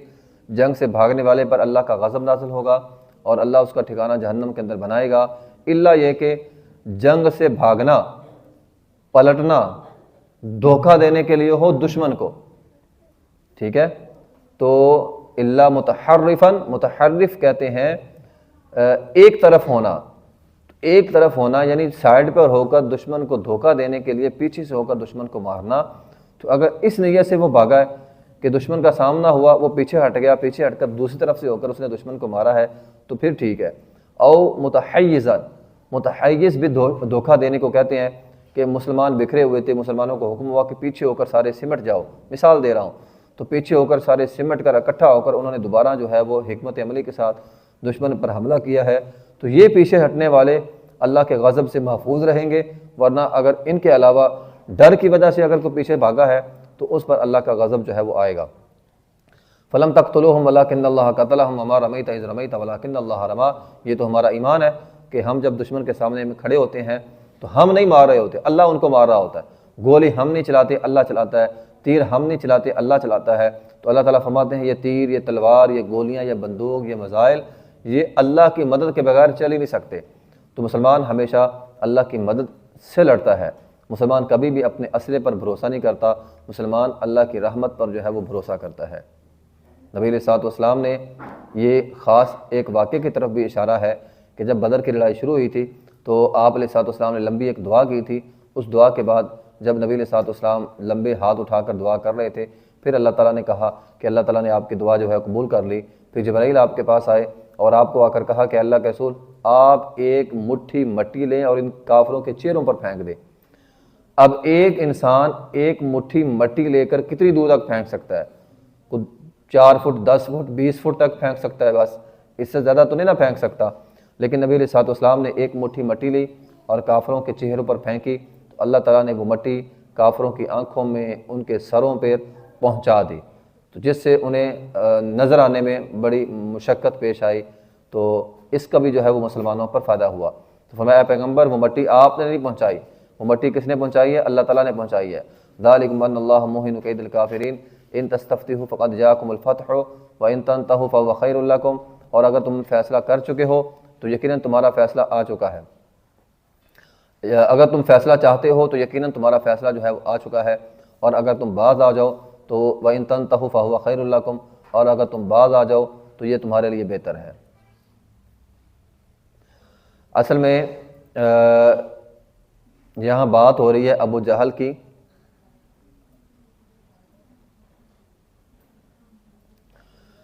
جب بدر کا دن تھا تو جس طرح میں نے شروع میں بتایا کہ ابو سفیان نے ایک بندہ مکہ کی طرف روانہ کیا اور اس نے جا کر کہا کہ تمہارے لشکر پر حملہ ہونے لگا ہے، قافلے پر۔ ابو جہل 1000 بندے لے کر نکلا، لیکن پھر ابو جہل کو اطلاع مل گئی تھی کہ قافلہ صحیح سلامت پہنچ چکا ہے، لیکن ابو جہل نے کہا نہیں، اب ہم لڑائی بغیر واپس نہیں جائیں گے، اب ہم لڑائی بغیر واپس نہیں جائیں گے۔ تو ابو جہل نے تکبر کے انداز میں یہ دعا کی تھی کہ اے اللہ چونکہ ہم برحق ہیں تو اے اللہ ہمیں غالب کرنا اور باطل کو رسوا کرنا۔ گویا اس نے حق کی فتح اور باطل کی رسوائی کی دعا مانگی، تو اللہ تعالیٰ نے فرمایا ان تستفتحوا فقد جاءکم الفتح، یہ وہی فیصلہ ہے جس کو تم نے چاہا تھا کہ حق کی فتح ہو، تو چنانچہ بدر کے دن حق کی فتح ہو گئی۔ تو یہ فتح کس نے مانگی تھی؟ یہ ابو جہل نے مانگی، تکبر کی وجہ سے۔ وہ یہ سمجھتا تھا کہ ہم سچے ہیں اور ہماری فتح ہوگی، لیکن اللہ تعالیٰ نے سچوں کو فتح دی اور جو باطل جو ہے وہ ناکام ہوا۔ یا ایھا الذین آمنوا اطیعوا اللہ واطیعوا الرسول ولا تولوا عنہ وانتم تسمعون۔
بہرحال آگے چند آیات کے اندر اللہ تعالیٰ نے کافروں کے ساتھ مسلمان میدان جہاد میں رہیں اور اللہ اس کے رسول کا حکم مان کر جہاد کرتے رہیں، اسی کے متعلق چند آیات جو ہے وہ نازل ہوئیں۔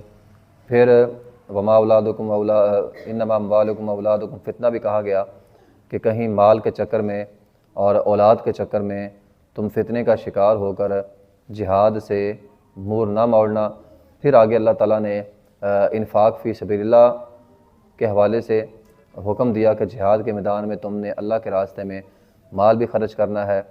پھر اللہ تعالیٰ نے اس کا مقصد بیان کیا آیت نمبر 37 میں، لیمیز اللہ الخبیث من الطیب ویجعل الخبیث بعضہ علی بعض۔ اللہ تعالیٰ اس لیے جہاد کا اور انفاق فی سبیل اللہ کا حکم دے رہا ہے تاکہ اللہ تعالیٰ ناپاک کو پاک سے جدا کر دے، پاک کو ناپاک سے جدا کر دے، اچھے الگ ہو جائیں اور برے جو ہیں وہ الگ ہو جائیں۔ تو اس لیے جہاد کا اور انفاق فی سبیل اللہ کا حکم ہے۔ تو فرمایا وقاتلوہم حتی لا تکون فتنہ ویکون الدین کلہ للہ۔ جہاد کا مقصد یہ ہے، ایک تو پاک الگ ہو جائیں ناپاک سے، اور دوسرا جہاد کا مقصد یہ ہے پوری دنیا پر جو ہے وہ اسلام کا بول بالا ہو اور فتنہ جو ہے وہ ختم ہو جائے۔ چونکہ آج بھی فتنہ ہے تو آج بھی جہاد اسی طرح جہاد کا حکم ہے، ٹھیک ہے۔ جب تک فتنہ ہے تب تک جہاد کا حکم جو ہے وہ رہے گا، جب فتنہ ختم ہو جائے گا تو جہاد کا حکم ختم ہو جائے گا۔ تو چونکہ فتنہ قیامت تک ہے، سب سے بڑا فتنہ دجال ہے، تو جہاد بھی قیامت تک رہے گا، تو جہاد انشاءاللہ قیامت تک جاری رہے گا۔ آگے جو ہے یہ 10واں پارہ ہے، آغاز ہو رہا ہے 10ویں پارے کا۔ وَاعْلَمُوا أَنَّمَا غَنِمْتُم مِّن شَيْءٍ فَأَنَّ لِلَّهِ خُمُسَهُ وَلِلرَّسُولِ وَلِذِي الْقُرْبَى وَالْيَتَامَى وَالْمَسَاكِينِ وَابْنِ السَّبِيلِ إِن كُنتُمْ آمَنتُم بِاللَّهِ وَمَا أَنزَلْنَا عَلَىٰ عَبْدِنَا يَوْمَ الْفُرْقَانِ يَوْمَ الْتَقَى الْجَمْعَانِ وَاللَّهُ عَلَىٰ كُلِّ شَيْءٍ قَدِيرٌ۔ اس صورت کا آغاز ایک سوال سے ہوا تھا، يَسْأَلُونَكَ عَنِ الْأَنفَالِ، ٹھیک ہے۔ تو اللہ نے مختصر جواب وہاں پر دیا تھا کہ انفال اللہ اس کے رسول کے لیے ہے۔ یہاں اس سوال کا ایک تفصیلی جواب اللہ تعالیٰ نے جو ہے وہ ارشاد فرمایا ہے، وَاعْلَمُوا أَنَّمَا غَنِمْتُم مِّن شَيْءٍ، جان لو کہ غنیمتیں فَأَنَّ لِلَّهِ خُمُسَهُ، کس کے لیے ہے؟ ایک تو یہ جان لو کہ اس کے 5 حصے ہوں گے، غنیمت کے مال کے کتنے حصے ہوں گے؟ 5. تو یہ آپ نے یاد رکھنے ہیں. تو 5 حصے ہوں گے. 5 حصوں میں سے ایک حصہ اللہ کے لیے، وللرسول، اور ایک حصہ جو ہے اس کے رسول کے لیے ہوگا.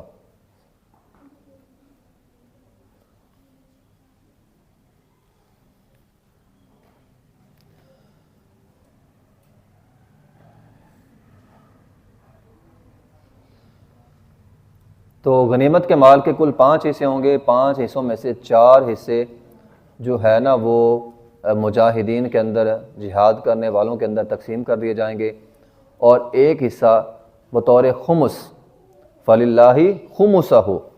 تو غنیمت کے مال کے ہم 2 بڑے حصے کریں گے، یعنی ٹوٹل 5 حصے ہوں گے. جتنا بھی مال ہوگا اس کے ہوں گے 5 حصے. تو 5 حصوں میں سے 4 حصے مجاہدین کے اندر تقسیم کر دیے جائیں گے. فَأَنَّ لِلَّهِ خُمُسَهُ، اور جو 5واں حصہ ہوگا نا وہ بطور خاص اللہ کے رسول صلی اللہ علیہ وسلم کا ہوگا. تو اس کو خمس کہا جاتا ہے. تو خمس اللہ کے رسول کا حصہ ہے. اب وہ جو خمس تھا نا، جو 5واں حصہ، کل مال کا 5واں حصہ جو تھا، وہ بھی اللہ کے رسول صلی اللہ علیہ وسلم خود نہیں رکھتے تھے. وہ آپ اپنی مرضی سے لوگوں کے اندر جو ہے وہ تقسیم کر دیتے تھے. تو فرمایا کہ وہ 5واں حصہ للہ وللرسول، اللہ کے رسول کے لیے، ولذی القربہ، اور قریبی رشتہ داروں کے لیے. چونکہ آپ لوگوں کو اس بات کا پتہ ہوگا کہ نبی علیہ الصلوۃ والسلام کا جو خاندان تھا اس پر زکوٰۃ نہیں لگتی. آپ کے خاندان پہ زکوٰۃ نہیں لگتی.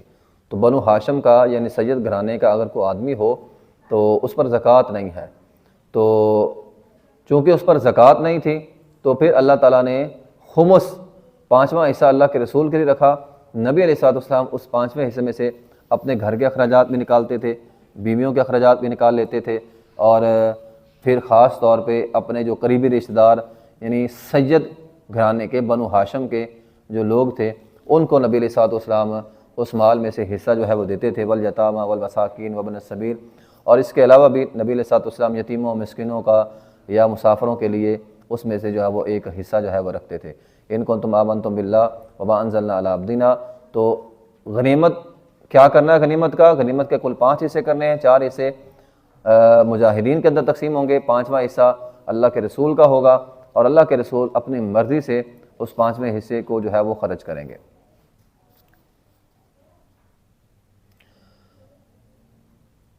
وما انزلنا علی عبدنا یوم الفرقان. یوم الفرقان، فرقان کون سا دن ہے؟ یہ بدر کا دن ہے. غزوہ بدر کو یوم الفرقان بھی کہا جاتا ہے. تو اگر سوال ہو یوم الفرقان کیا ہے تو اس سے مراد بدر کا دن ہے. فرقان کہتے ہیں حق اور باطل کے درمیان فرق کرنا. حق اور باطل کے درمیان فرق کرنا، چونکہ بدر کی لڑائی میں حق اور باطل کے درمیان جو ہے وہ فرق ہوا تھا، تو اس لیے اس کو یوم الفرقان کہا جاتا ہے. اذ انتم بالعدوۃ الدنیا وهم بالعدوۃ القصوى والركب اسفل منکم. تو اب چونکہ میں نے غزوہ بدر شروع میں بیان کیا ہے، اللہ تعالیٰ نے جو ہے وہ اشارہ کیا کہ اذ انتم بالعدوۃ الدنیا. اب جب مسلمان شروع سے نکلے تھے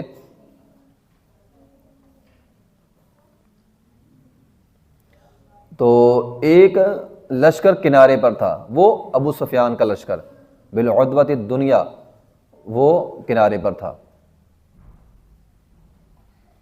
وہم بالعدوۃ القصویٰ، اور ایک لشکر جنگ کے کنارے پر تھا، اور ایک لشکر نیچے سے ہو کر نکل گیا ساحل سمندر کی طرف. 2 لشکر ہو گئے.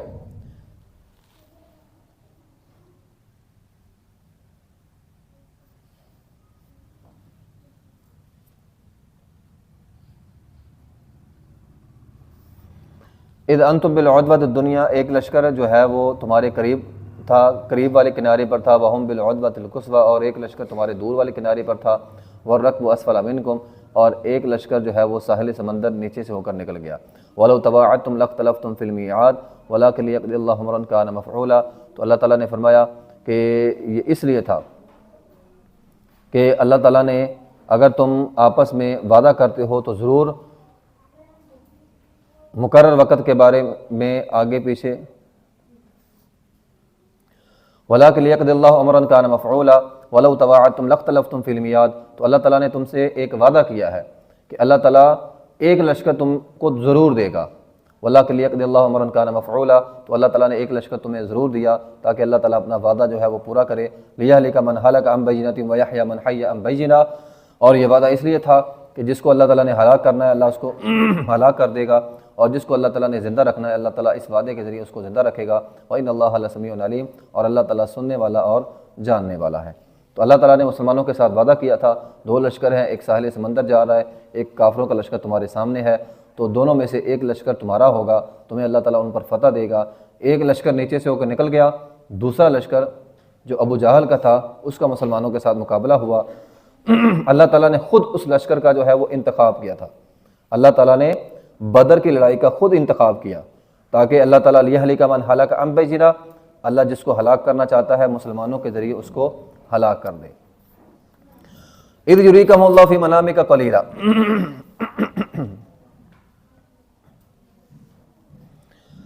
اب یہ اللہ تعالیٰ کا مسلمانوں پر انعام یہ ہوا کہ اِذْ يُرِيكَهُمُ اللَّهُ فِي مَنَامِكَ قَلِيلًا، اللہ تعالیٰ نے مسلمانوں کو اپنے پیغمبر کو فرمایا پیغمبر وہ وقت یاد کرو جب تمہارے خواب میں اللہ تعالیٰ نے کافروں کو تھوڑا دکھلایا،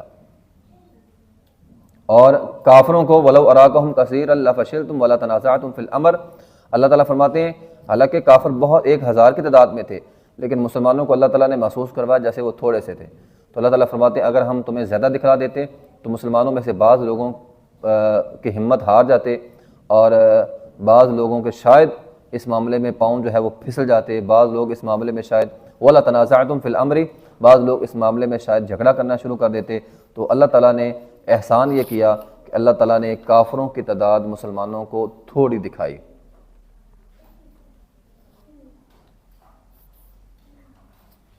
یا ایھا الذین آمنوا اذا لقیتم فئۃ فاثبتوا واذکروا اللہ کثیرا لعلکم تفلحون، اے ایمان والو جب بھی تمہارا دشمن کے ساتھ مقابلہ ہو فاثبتوا، تو ثابت قدم رہو اور اللہ تعالیٰ کا ذکر کرتے رہو تاکہ اللہ تعالیٰ تمہیں فلاح دے، کامیابی دے۔ وَأَطِیعُوا اللَّهَ وَرَسُولَهُ وَلَا تَنَازَعُوا فَتَفْشَلُوا وَتَذْهَبَ رِیحُکُمْ وَاصْبِرُوا، اور اگر تم نے آپس کے اندر اختلاف کیا تو اللہ تعالیٰ تمہاری ہوا کھینچ دے گا۔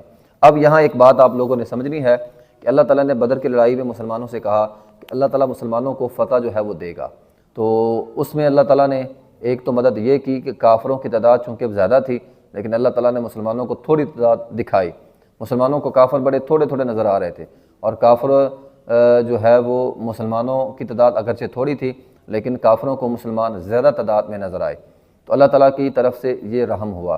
اب اللہ تعالیٰ فرما رہے ہیں یہ اس لیے میں نے تمہاری مدد کی ہے کہ آپس میں تمہارا اتفاق تھا، لیکن یہ بات یاد رکھ لو کہ اگر تم نے اللہ اور اس کے رسول کی اطاعت نہ کی، وَلَا تَنَازَعْتُمْ، اور تم نے تنازع کیا، تو فَتَفْشَلُوا وَتَذْهَبَ رِیحُکُمْ، تمہاری ہوا نکل جائے گی، تمہارا یہ روب یہ دبدبا جو ہے وہ ختم ہو جائے گا۔ تو آج آپ دیکھ لیں مسلمان امت کی ہوا نکلی ہوئی ہے، روب بھی کوئی نہیں، دبدبا کوئی نہیں، 50 سے زیادہ مسلمانوں کے ملک ہیں، اور ایک غزہ چھوٹا سا علاقہ ہے، فلسطین چھوٹا سا علاقہ ہے، اور مسلمانوں پہ جو ہے وہ ظلم ہو رہے ہیں، اور 50 سے زیادہ ملک جو ہے وہ کھڑے ہو کر تماشا جو ہے وہ دیکھ رہے ہیں، کوئی ان کی مدد کے لیے نہیں جا رہا۔ اس کی وجہ یہ ہے کہ مسلمانوں کی ہوا نکلی ہوئی ہے، اور ہوا کیوں نکلی ہوئی ہے؟ آپس کا اختلاف۔ تو جب دنیا میں مسلمانوں نے آپس میں اختلاف کیا مسلمانوں کی ہوا نکل گئی، اور جب مسلمانوں نے کافروں کے خلاف ڈٹ کر مقابلہ کیا اللہ تعالیٰ نے مسلمانوں کو جو ہے وہ فتح عطا فرمائی ہے۔ تو اختلاف نہیں کرنا چاہیے، انسان جو ہے وہ آپس کے اندر اتفاق کرے، آپس کی لڑائیاں انسان کو تباہ کر دیتی ہیں، تو آپس میں لڑنے کی بجائے انسان کو جو ہے وہ دشمن کے ساتھ لڑنا ہے۔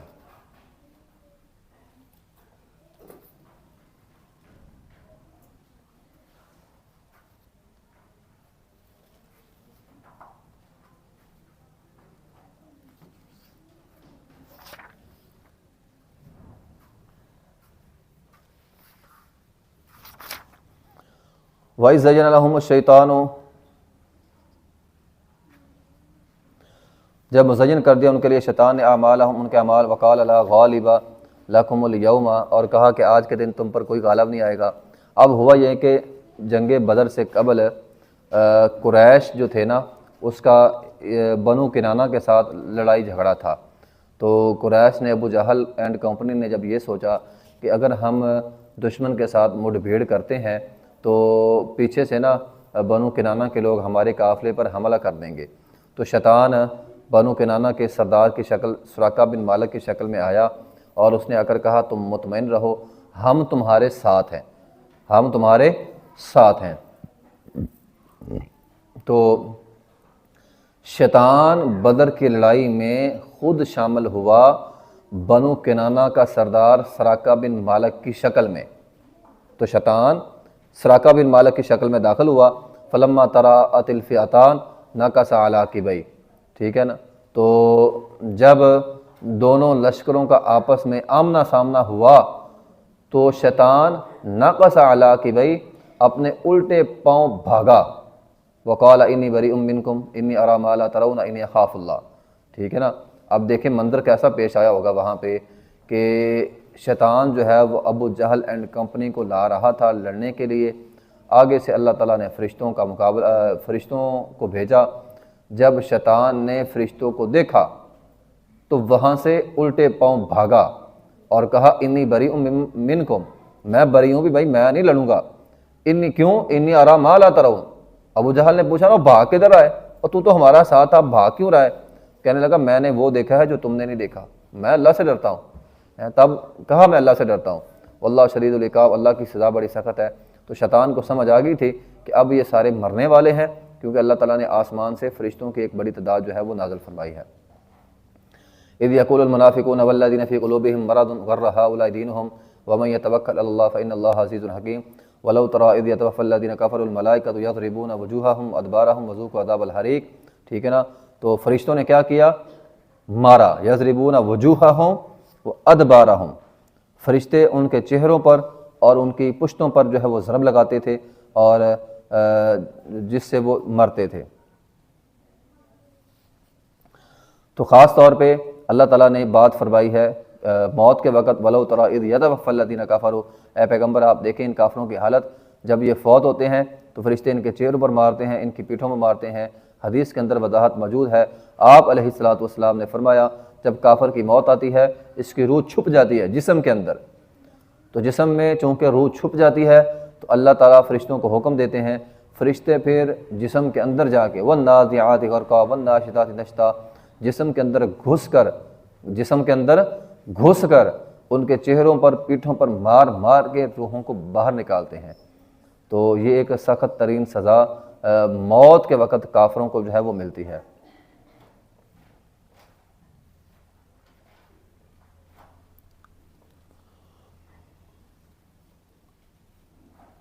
کدأب آل فرعون، دیکھیں جو آل فرعون تھا نا تو ان کا معاملہ آل فرعون کی طرح ہے۔ تو یہ کافر آل فرعون، قوم عاد، قوم ثمود، قوم نوح، ان میں کوئی فرق نہیں، کافر سبھی ایک جیسے ہیں اور اللہ تعالیٰ سبھی کو اٹھا کر جو ہے وہ جہنم کے اندر پھینکے گا۔ یہ فرعون اور آل فرعون ان شر الدواب عند اللہ الذین کفروا، یہ دنیا کے بدترین جانور ہیں، بدترین مخلوق ہے، ٹھیک ہے۔ اللہ تعالیٰ نے ان کو کافروں کو بدترین جو ہے وہ مخلوق قرار دیا ہے۔ الذین عاہدت منہم ثم ینقضون عہدہم فی کل مرۃ وہم لا یتقون، یہاں سے اللہ تعالیٰ نے ایک معاہدے کی طرف جو ہے وہ اشارہ کیا ہے، چونکہ مسلمانوں کو بدر کی لڑائی میں فتح ملی، یہودی یہ سمجھتے تھے کہ ان کو جو ہے وہ شکست ہوگی اور یہ ختم ہو جائیں گے اور ہم مدینے میں آزاد گھومیں گے، لیکن جب اس کے الٹ ہوا تو یہودی اس بات پر مجبور ہو گئے کہ ہم مسلمانوں کے ساتھ مل کر معاہدہ کر کے مدینہ کے اندر رہیں گے۔ ایک معاہدہ جو ہے وہ تحریر ہوا تھا جس کے اہم نکات یہ تھے کہ مسلمان اور یہود آپس میں امن کے ساتھ رہیں گے، کوئی ایک دوسرے پر ظلم اور زیادتی نہیں کرے گا اور آپس کے جو تعلقات ہیں وہ خیر خواہی کی بنیاد پر ہوں گے۔ یہ پہلی شرط تھی، شک تھی۔ شک نمبر 2 یہ تھی کہ اگر مدینے پر کوئی باہر سے بیرونی حملہ ہوتا ہے تو مسلمان اور یہود دونوں مل کر دفاع کریں گے اور جو خرچہ ہوگا وہ بھی دونوں مل کر ادا کریں گے۔ تو مدینے پر یہ دوسری شرک تھی، یہ وہی شرک تھی جس کی وجہ سے بعد میں یہودیوں کو مدینے سے نکالا گیا تھا۔ اس لیے میں اس شرک کو دوبارہ دہرا رہا ہوں کہ اگر مدینے پر کوئی باہر سے حملہ ہوا تو مسلمان اور یہود دونوں مل کر دفاع کریں گے اور دونوں مل کر خرچہ اٹھائیں گے۔ یہ دوسری شرک تھی۔ اور شرک نمبر تیسری یہ تھی، یہود اپنے جھگڑوں کا فیصلہ نبی علیہ الصلوۃ والسلام سے آ کر کروائیں گے، اور نبی علیہ الصلوۃ والسلام کا فیصلہ نافذ العمل ہوگا، جو آپ فیصلہ کریں گے وہ نافذ ہوگا۔ تو ایسا ہوا بھی، نبی علیہ الصلوۃ والسلام کے زمانے میں وہ ایک جوڑے کا آپ نے دیکھا منہ کالا کیا ہوا تھا، تو آپ نے کہا اس کا منہ کالا کیوں کیا ہے؟ تو انہوں نے کہا جی انہوں نے بدکاری کی ہے۔ تو آپ علیہ الصلوۃ والسلام نے فرمایا بدکاری کی تمہارے یہاں سزا کیا ہے؟ تو کہنے لگے بدکاری کی سزا یہ ہے کہ منہ کالا کرنا۔ تو آپ علیہ الصلوۃ والسلام نے فرمایا تورات لاؤ نا ذرا۔ اب تورات لائی گئی، اب جہاں رجم کی آیات تھی وہاں انگلی رکھ کر ہاتھ رکھ کر اوپر نیچے سے پڑھتے رہے۔ پھر عبداللہ بن سلام رضی اللہ تعالیٰ عنہ جو پہلے یہودیوں کے عالم تھے، تورات کو جانتے تھے اچھی طرح، تو وہ کہنے لگے ہاتھ اٹھاؤ۔ جب ہاتھ اٹھایا نیچے رجم والی آیات تھیں، تو عبداللہ بن سلام رضی اللہ تعالیٰ عنہ نے وہ آیات پڑھ کر سنائی، تب نبی علیہ الصلوۃ والسلام نے اس جوڑے کو رجم کر دیا۔ تو نبی علیہ الصلوۃ والسلام کا فیصلہ نافذ العمل ہوگا۔ نمبر 4 شک یہ تھی کہ قریش اور ان کے مددگاروں کو کوئی پناہ نہیں ملے گی۔ ٹھیک ہے، اگر کوئی باہر سے آتا ہے تو مدینہ کے اندر کوئی کسی کو پناہ نہیں دے گا۔ اس معاہدے کے تحت اگلی شک یہ تھی کہ اس معاہدے کے تحت مدینے کے آپس میں کوئی بھی ایک دوسرے کے ساتھ نہیں لڑے گا۔ ٹھیک ہے، ایک دوسرے کا خون بہانا حرام ہوگا۔ تو یہ چند ایک شکیں تھیں جس کی بنیاد پر ایک معاہدہ ہوا، اور چونکہ مدینہ میں یہود کے 3 گروہ تھے، 3 گروہ تھے، سب نے باری باری اس معاہدے کو توڑا، اور بالآخر اس معاہدے کو توڑنے کی وجہ سے انہیں سزا دی گئی۔ چنانچہ بنو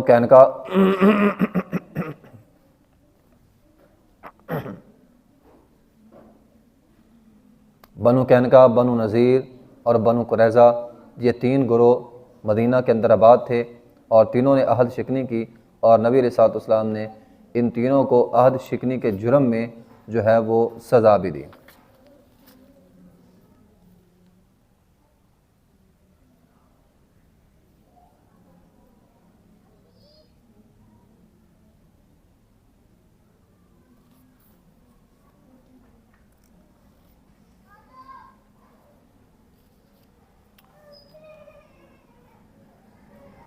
اعوذ باللہ من الشیطان الرجیم، بسم اللہ الرحمن الرحیم، ولا يحسبن الذين كفروا سبقوا انهم لا يعجزون واعدوا لهم ما استطعتم من قوة۔ اللہ تعالیٰ نے واضح حکم دیا ہے، چونکہ جہاد کا معرکہ ہوا تھا تو فرمایا اب تم نے اپنی تیاری جاری رکھنی ہے۔ دشمن کے مقابلے میں ہماری رہنمائی یہ کی گئی ہے کہ ہم نے اپنی تیاری ہمیشہ سے جاری رکھنی ہے۔ اس آیت کے اترنے کے بعد جیسے ہی نبی علیہ الصلوۃ والسلام نے یہ آیت صحابہ اکرام کو سنائی، اس آیت کے بعد نبی علیہ الصلوۃ والسلام نے فرمایا تم میں سے کوئی بھی ایسا نہ ہو جو اپنے تیروں کو سیکھنے میں سستی کرے۔ ٹھیک ہے، نبی علیہ الصلوۃ والسلام نے فرمایا جس نے تیر اندازی سیکھی پھر اس میں سستی کی، اس کو چھوڑ دیا، تو فرمایا اس نے ہماری نافرمانی کی ہے، یا آپ نے یہ فرمایا کہ وہ ہم میں سے ہی نہیں ہے۔ تو تیر اندازی ہے، میدان جہاد ہے، یا تیر اندازی کے علاوہ جتنے بھی آلے ہیں جنگ کے لیے ان کو سیکھنا، ان کو سمجھنا اس آیت کے تحت ہر مسلمان کے لیے جو ہے وہ ضروری ہے۔ نبی علیہ الصلوۃ والسلام صحابہ اکرام اور دیگر لوگوں کا جذبہ بڑھانے کے لیے یہ بات کہا کرتے تھے، اے لوگو تیر اندازی کرو، چونکہ یہ عرب لوگ تھے اور عرب لوگ اپنے آپ کو بنی اسماعیلی کہتے ہیں، تو آپ علیہ الصلوۃ والسلام فرمایا کرتے تھے تمہارا باپ یعنی بنو اسماعیل وہ بھی تیر انداز تھے، تو چونکہ تمہارے بڑے تیر انداز تھے تو تم بھی تیر اندازی کرو، تم تیر اندازی کیوں نہیں سیکھتے؟ اور اس کے اندر گھوڑ سواری بھی آ جاتی ہے، نیزہ بازی بھی آ جاتی ہے۔ بلکہ میں تو یہ کہوں گا کہ آج کل جتنی بھی جدت آ گئی ہے، آپ کا بچہ اگر اس کے ہاتھ میں موبائل ہے اور وہ اس لیے موبائل سیکھ رہا ہے کہ میں نے جو ہے وہ موبائل کی دنیا میں دشمن کو شکست دینی ہے، تو وہ بھی اس کا انشاءاللہ جو ہے وہ جہاد ہوگا۔ کیونکہ اب جنگ آدھی جنگ ہوتی ہے چیزوں سے، ہتھیار سے، باقی آدھی جنگ جو ہے وہ ٹیکنالوجی کی جنگ ہے۔ تو اگر کوئی سیکھتا ہے، پڑھتا ہے، سمجھتا ہے اس لیے کہ میں نے دشمن کو شکست دینی ہے، تو یہ اس کا پڑھنا سیکھنا یہ بھی جو ہے وہ وَأَعِدُّوا لَهُم مَّا اسْتَطَعْتُم مِّن قُوَّۃٍ کے اندر جو ہے وہ شمار ہوگا کہ اس نے میدان جہاد کے لیے جو ہے وہ اپنی تیاری جو ہے وہ کی ہوئی ہے۔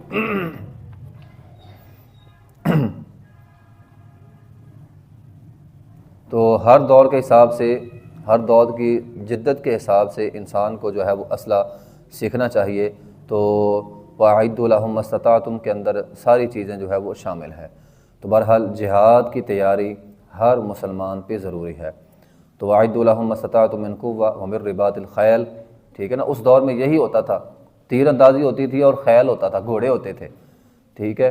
تو آج کے زمانے میں بہت ساری چیزیں ہیں، تو بہت ساری چیزیں اگر کوئی علم اس اعتبار سے سیکھتا ہے، قرآن اس اعتبار سے سیکھتا ہے کہ میں نے دشمن کا مقابلہ کرنا ہے، اس کا علم حاصل کرنا یہ بھی وَأَعِدُّوا لَهُم مَّا اسْتَطَعْتُم کے اندر جو ہے وہ شامل ہوگا۔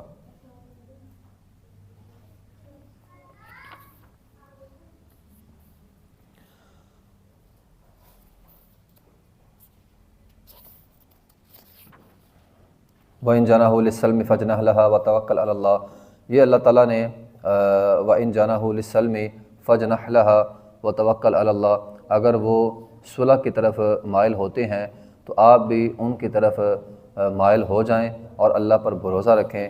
تو یہ کافروں کے ساتھ جنگ ہونی چاہیے، لیکن اسلام پھر بھی امن پسند دین ہے، اور اسلام ہمیں یہ حکم دیتا ہے کہ اگر کافر دشمن تمہاری طرف آئیں کہ وہ تمہارے ساتھ صلح کرنا چاہتے ہیں تو تم ان کے ساتھ صلح کر لو۔ جنگ ضروری ہے، لیکن اگر کوئی صلح پسند ہے تو اس کے ساتھ حالت امن میں صلح کے ساتھ جو ہے وہ رہنا ہے۔ وَإِن يُرِيدُوا أَن يَخْدَعُوكَ فَإِنَّ حَسْبَكَ اللَّهُ، اور اگر وہ وعدہ معاہدہ توڑیں گے تو پھر اللہ کافی ہوگا، پھر اللہ ان کو سزا دے گا۔ وَالَّذِي أَيَّدَكَ بِنَصْرِهِ وَبِالْمُؤْمِنِينَ، پھر اللہ جو ہے وہ مسلمانوں کی مدد کرے گا۔ وَأَلَّفَ بَيْنَ قُلُوبِهِمْ لَوْ أَنفَقْتَ مَا فِي الْأَرْضِ جَمِيعًا مَا أَلَّفْتَ بَيْنَ قُلُوبِهِمْ، ٹھیک ہے نا۔ تو بات یہ ہے کہ وَأَلَّفَ بَيْنَ قُلُوبِهِمْ، ان کے دلوں میں اللہ تعالیٰ نے الفت ڈال دی ہے۔ آپ یہ بات سمجھیں، اللہ لوگوں کے دلوں میں محبت ڈالتا ہے۔ لو انفقت ما فی الارض جميعا، یہ دلوں کی محبت ایسی چیز ہے کہ بندہ ساری دنیا بھی خرچ کر دے تو آپس کے اندر بھائی چارہ قائم نہیں ہو سکتا۔ آپس کے اندر بھائی چارہ اللہ قائم کرتا ہے۔ یہ وہی لوگ تھے جو آپس کے اندر لڑنے والے تھے، یہ وہی لوگ تھے صحابہ کرام جو دور جاہلیت میں ایک دوسرے کو قتل کرتے تھے، لیکن اللہ تعالیٰ نے ان کے دلوں میں الفت ڈال دی، محبت ڈال دی، اور اب یہ الفت اور محبت خریدی نہیں جا سکتی۔ یہ آپس کا پیار، آپس کے رشتے، یہ بھائی چارہ، یہ ایسی چیز ہے جو خریدی نہیں جا سکتی، یہ اللہ تعالیٰ کی طرف سے ہوتی ہے۔ تو اللہ تعالیٰ فرماتے ہیں ہم نے ان کے دلوں کے اندر جو ہے وہ الفت ڈال دی۔ لو انفقت ما فی الارض جميعا، اگر زمین بن کے خزانے بھی خرچ کر دیے جاتے تو ما الفت بین قلوبہم، ان کے دلوں میں الفت نہیں آ سکتی تھی، لیکن ولکن اللہ الف بینہم، لیکن اللہ تعالیٰ نے ان کے دلوں کے اندر الفت ڈال دی، محبت ڈال دی۔ انہ عزیز حکیم، اللہ غالب ہے، حکمت والا ہے۔ یا ایھا النبی حسبک اللہ ومن اتبعک من المؤمنین، یا ایھا النبی حرض المؤمنین علی القتال، یا ایھا النبی حرض المؤمنین علی القتال، اے نبی ایمان والوں کو لڑائی پر ابھارو، حرض ترغیب دلانا، ابھارنا۔ تو ان یکم منکم عشرون صابرون یغلبوا مئتین، تو یہ پہلا حکم تھا کہ اگر تم میں سے 20 صبر کرنے والے ہوں گے تو وہ 200 پہ غالب آئیں گے۔ اس کو ذرا تھوڑا سا سمجھ لیں کہ اللہ تعالیٰ، یہ ایک حکم آیا تھا کہ اگر 20 لوگ ہوں گے تو 20 لوگ 200 پر غالب آئیں گے، یعنی ایک بندہ 10 لوگوں کے برابر ہوگا۔ یعنی پہلے یہ حکم ہوا تھا کہ کوئی بھی آدمی میدان جنگ سے بھاگ نہیں سکتا، اگر ایک کے مقابلے میں 10 ہوں گے تو وہ 10 کے 10 جمے رہیں گے، ڈٹے رہیں گے اور دشمن کا جو ہے وہ مقابلہ کریں گے، دشمن سے بھاگیں گے نہیں۔ تو یہ پہلا حکم تھا۔ تو ان یکن عشرون صابر یغلبوا مئتین وان یکن منکم مئۃ یغلبوا الفا من الذین کفروا، اور اگر 100 ہوں گے تو ڈٹے رہیں گے تو اللہ تعالیٰ ان کو 1000 پر جو ہے وہ غلبہ دے گا۔ تو مسلمان اگر اس کے مقابلے میں 10 لوگ آ جائیں، وہ ڈٹ کر مقابلہ کرے، تو اللہ تعالیٰ ان 10 لوگوں کو، ایک آدمی کو ان 10 لوگوں پر جو ہے وہ فتح عطا فرمائے گا۔ الآن خفف اللہ عنکم، بات یہ ہوئی کہ یہ 10 لوگوں کی بات نا مسلمانوں پہ تھوڑی سی بھاری گزری کہ ہم ایک بندہ 10 لوگوں کے برابر، یہ تھوڑا سا مشکل ہے، 10 لوگ تو ایک بندے کو آسانی سے مار لیں گے۔ تو صحابہ کرام کے دلوں میں یہ بات بھاری گزری، پھر اللہ تعالیٰ نے اس کے اندر جو ہے وہ نرمی نازل فرمائی۔ الآن خفف اللہ عنکم، اللہ تعالیٰ فرماتے ہیں کہ یہ نرمی ہے تمہارے لیے، کہ وعلم ان فیکم ضعفا، کیونکہ اللہ جانتا ہے تمہارے اندر کمزور لوگ بھی ہیں، فإن یکم منکم مئۃ صابرۃ یغلبوا مئتین۔ تو اب یہ دورہ ہو گیا، یعنی پہلے ایک بندہ 10 لوگوں کے برابر تو میدان جنگ سے بھاگ نہیں سکتا، اب ایک بندہ 2 لوگوں کے برابر، یعنی اس کے سامنے اگر 2 لوگ ہیں تو پھر وہ میدان جنگ سے بھاگ نہیں سکتا۔ ہاں ایک بہت بڑی تعداد ہو تو پھر حکمت عملی کے تحت جو ہے وہ حملہ کرنا چاہیے، نہ کہ سامنے آ کر اپنے آپ کو ہلاکت میں ڈالنا۔ اب ایک طرف 10-12 لوگ ہیں، دوسری طرف 1000 آدمی ہے، بہت زیادہ لوگ ہیں، تو خواہ مخواہ اپنے آپ کو ہلاکت میں نہیں ڈالنا چاہیے۔ اسلام یہ کہتا ہے پھر لڑائی ہو حکمت عملی کے تحت۔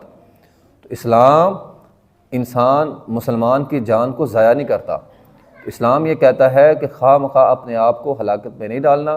اگر دشمن بہت بڑی تعداد میں ہو تو پھر پیچھے ہٹ کر حکمت عملی کے ساتھ جو ہے وہ لڑنا ہے، لیکن اگر دشمن آپ سے 2 گنا زیادہ ہے تو پھر ڈٹ کر سامنے آ کر مقابلہ کرنا ہے، ٹھیک ہے، پھر اللہ تعالیٰ کی ذات پہ بھروسہ رکھنا ہے، اللہ تعالیٰ جو ہے وہ ضرور مدد فرمائے گا۔ لیکن صحابہ کرام نے اپنے سے 10 گنا بڑے لشکر کا بھی مقابلہ کیا ہے بہت ساری جنگوں میں، خاص طور پہ غزوہ جو معطا تھی تو 3000 مسلمان تھے اور 2 لاکھ کافر تھے۔ اب 3000 کو 2 لاکھ سے آپ تقسیم کر کے دیکھ لیں تو یہ بہت بڑا لشکر تھا جو کافروں کا تھا، اور مقابلے میں تھوڑے سے مسلمان تھے، لیکن تھوڑے سے مسلمان ڈٹے رہے، لڑے رہے، تو اللہ تعالیٰ نے ان کو جو ہے وہ فتح عطا فرمائی۔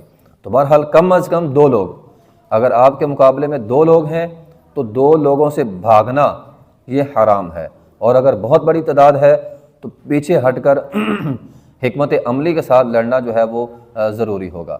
تو یہ ہے الآن خفف اللہ عنکم، اللہ تعالیٰ نے اب پہلے 10 لوگ تھے نا تو یہ بھاری معاملہ تھا، تو اب اللہ تعالیٰ نے حکم دیا کہ اب صرف 2 لوگ، وعلم ان فیکم ضعفا، اللہ جانتا ہے تمہارے اندر کمزور لوگ ہیں، فإن یکم منکم مئۃ صابرۃ یغلبوا، اگر ایک جماعت جو صبر کرنے والی ہو 100 لوگوں کی ہو تو اللہ تعالیٰ اس کو 200 لوگوں پر، یغلبوا مئتین، اللہ تعالیٰ اس کو 200 لوگوں پر غلبہ دے گا۔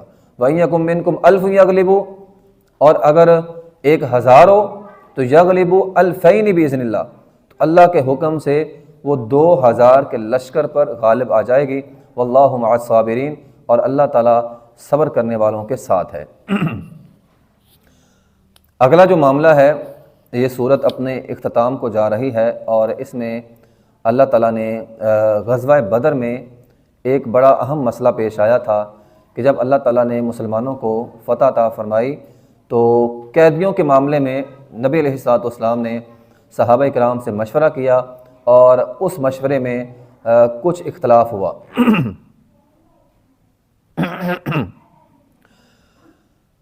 چونکہ کافروں کے 70 لوگ قیدی بن گئے تھے، اب یہ اسلام کے پہلے قیدی تھے، نبی علیہ الصلوۃ والسلام نے مشورہ کیا کہ ان کے ساتھ کیا کیا جائے۔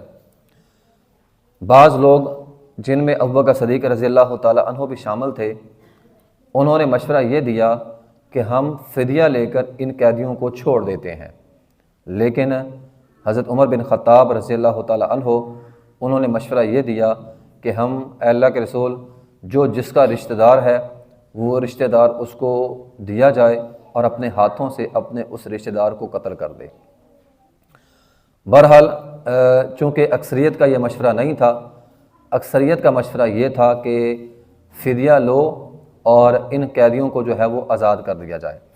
تو اس بات پر نبی علیہ الصلوۃ والسلام نے اکثریت رائے کا جو مشورہ تھا اس کو قبول فرمایا، اور فدیہ لے کر ان 70 کے 70 جو قیدی تھے نا ان کو رہا کر دیا گیا۔ اب اللہ تعالیٰ نے فرمایا اب بات یہ ہے کہ مسلمانوں نے 70 قیدی تو چھوڑ دیے، لیکن ساتھ ہی ایک حدیث میں ہے کہ جبرائیل آئے، نبی علیہ الصلوۃ والسلام کے پاس آئے اور نبی علیہ الصلوۃ والسلام کو آ کر یہ بات کہی گئی کہ آپ نے جو بدر کے 70 قیدی چھوڑے ہیں، اب اس کے بدلے میں کیا ہوگا کہ آئندہ جب جنگ ہوگی تو آپ کے 70 لوگ جو ہیں وہ قتل کر دیے جائیں گے، شہید کر دیے جائیں گے۔ تو ایسا ہی ہوا، احد کے میدان میں مسلمانوں کے 70 لوگ جو ہیں وہ صحابہ کرام وہ شہید کر دیے گئے تھے۔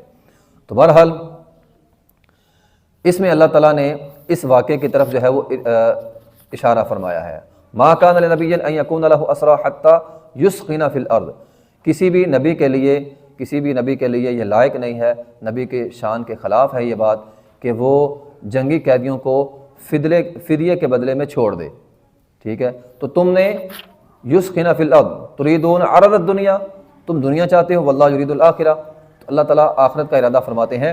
تو اس میں ایک بات نوٹ کرنی ہے، یہ جو بطور سزا کے جبرائیل آئے اور سزا سنائی کہ اس کے بدلے میں 70 قیدی 70 لوگ آپ کے جو ہیں وہ مارے جائیں گے، وہ سزا اس لیے تھی کہ اللہ تعالیٰ نے فرمایا ما کان لنبی ان یکون لہ اسریٰ حتی یثخن فی الارض، بات یہ ہے کہ تم نے ان کو پکڑ کر قتل کیوں نہیں کیا؟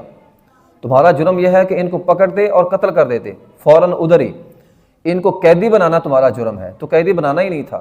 تو اس وقت قیدی بنانا، فدیہ لینا، اس کا فائدہ نہیں تھا۔ اگر دشمن کو مار دیا جاتا تو اس کا فائدہ جو ہے وہ بہت زیادہ جو ہے وہ ہونا تھا۔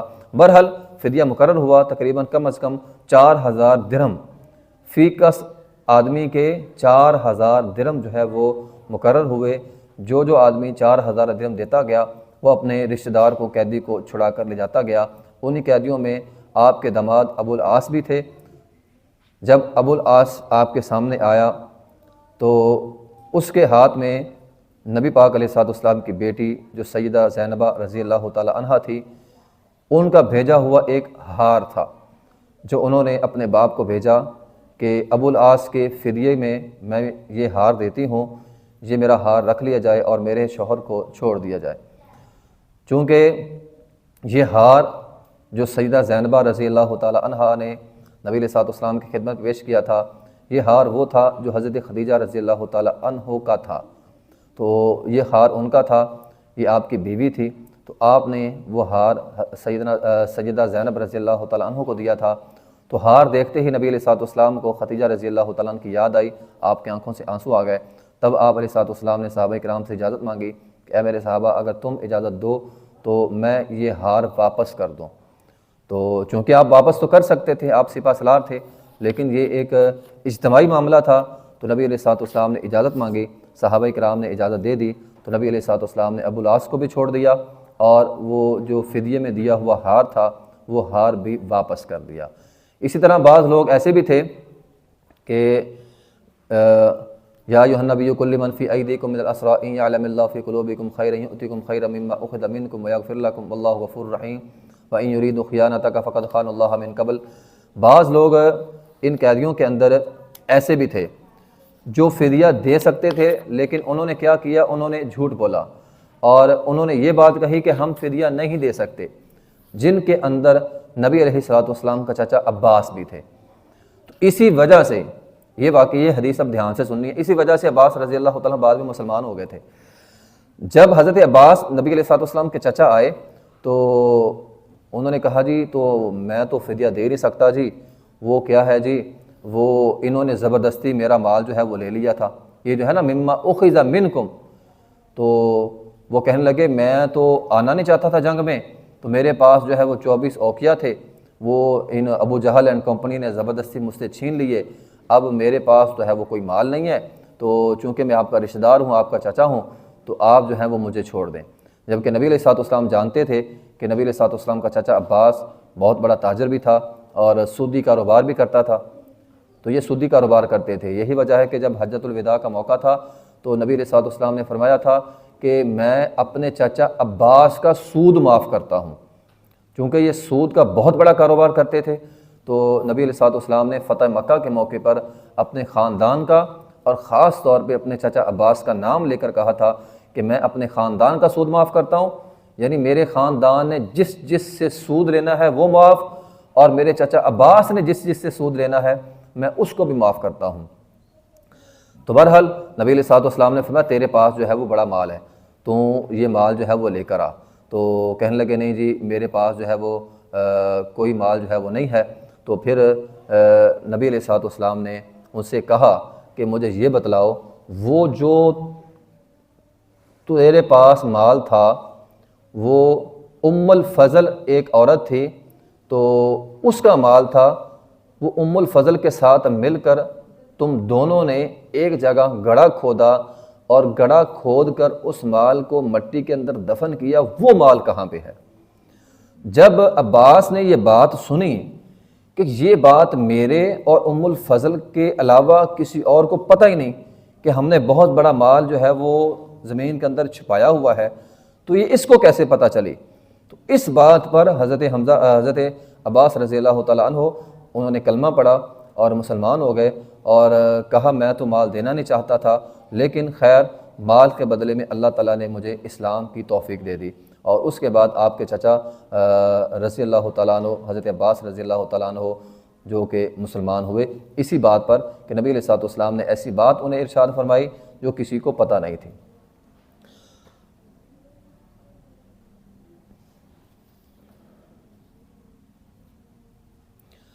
تو بہرحال ان کو فدیہ لے کر نبی علیہ الصلوۃ والسلام نے سارے قیدیوں کو رہا کر دیا، لیکن یہ فدیہ لینے کا فیصلہ اللہ تعالیٰ کو بھی پسند نہیں تھا۔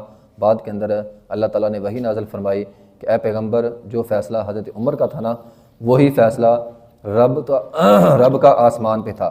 تو اللہ تعالیٰ کا فیصلہ بھی یہی تھا کہ ان کافروں کو پکڑو اور ان کافروں کو پکڑ کر جو ہے وہ قتل کر دو۔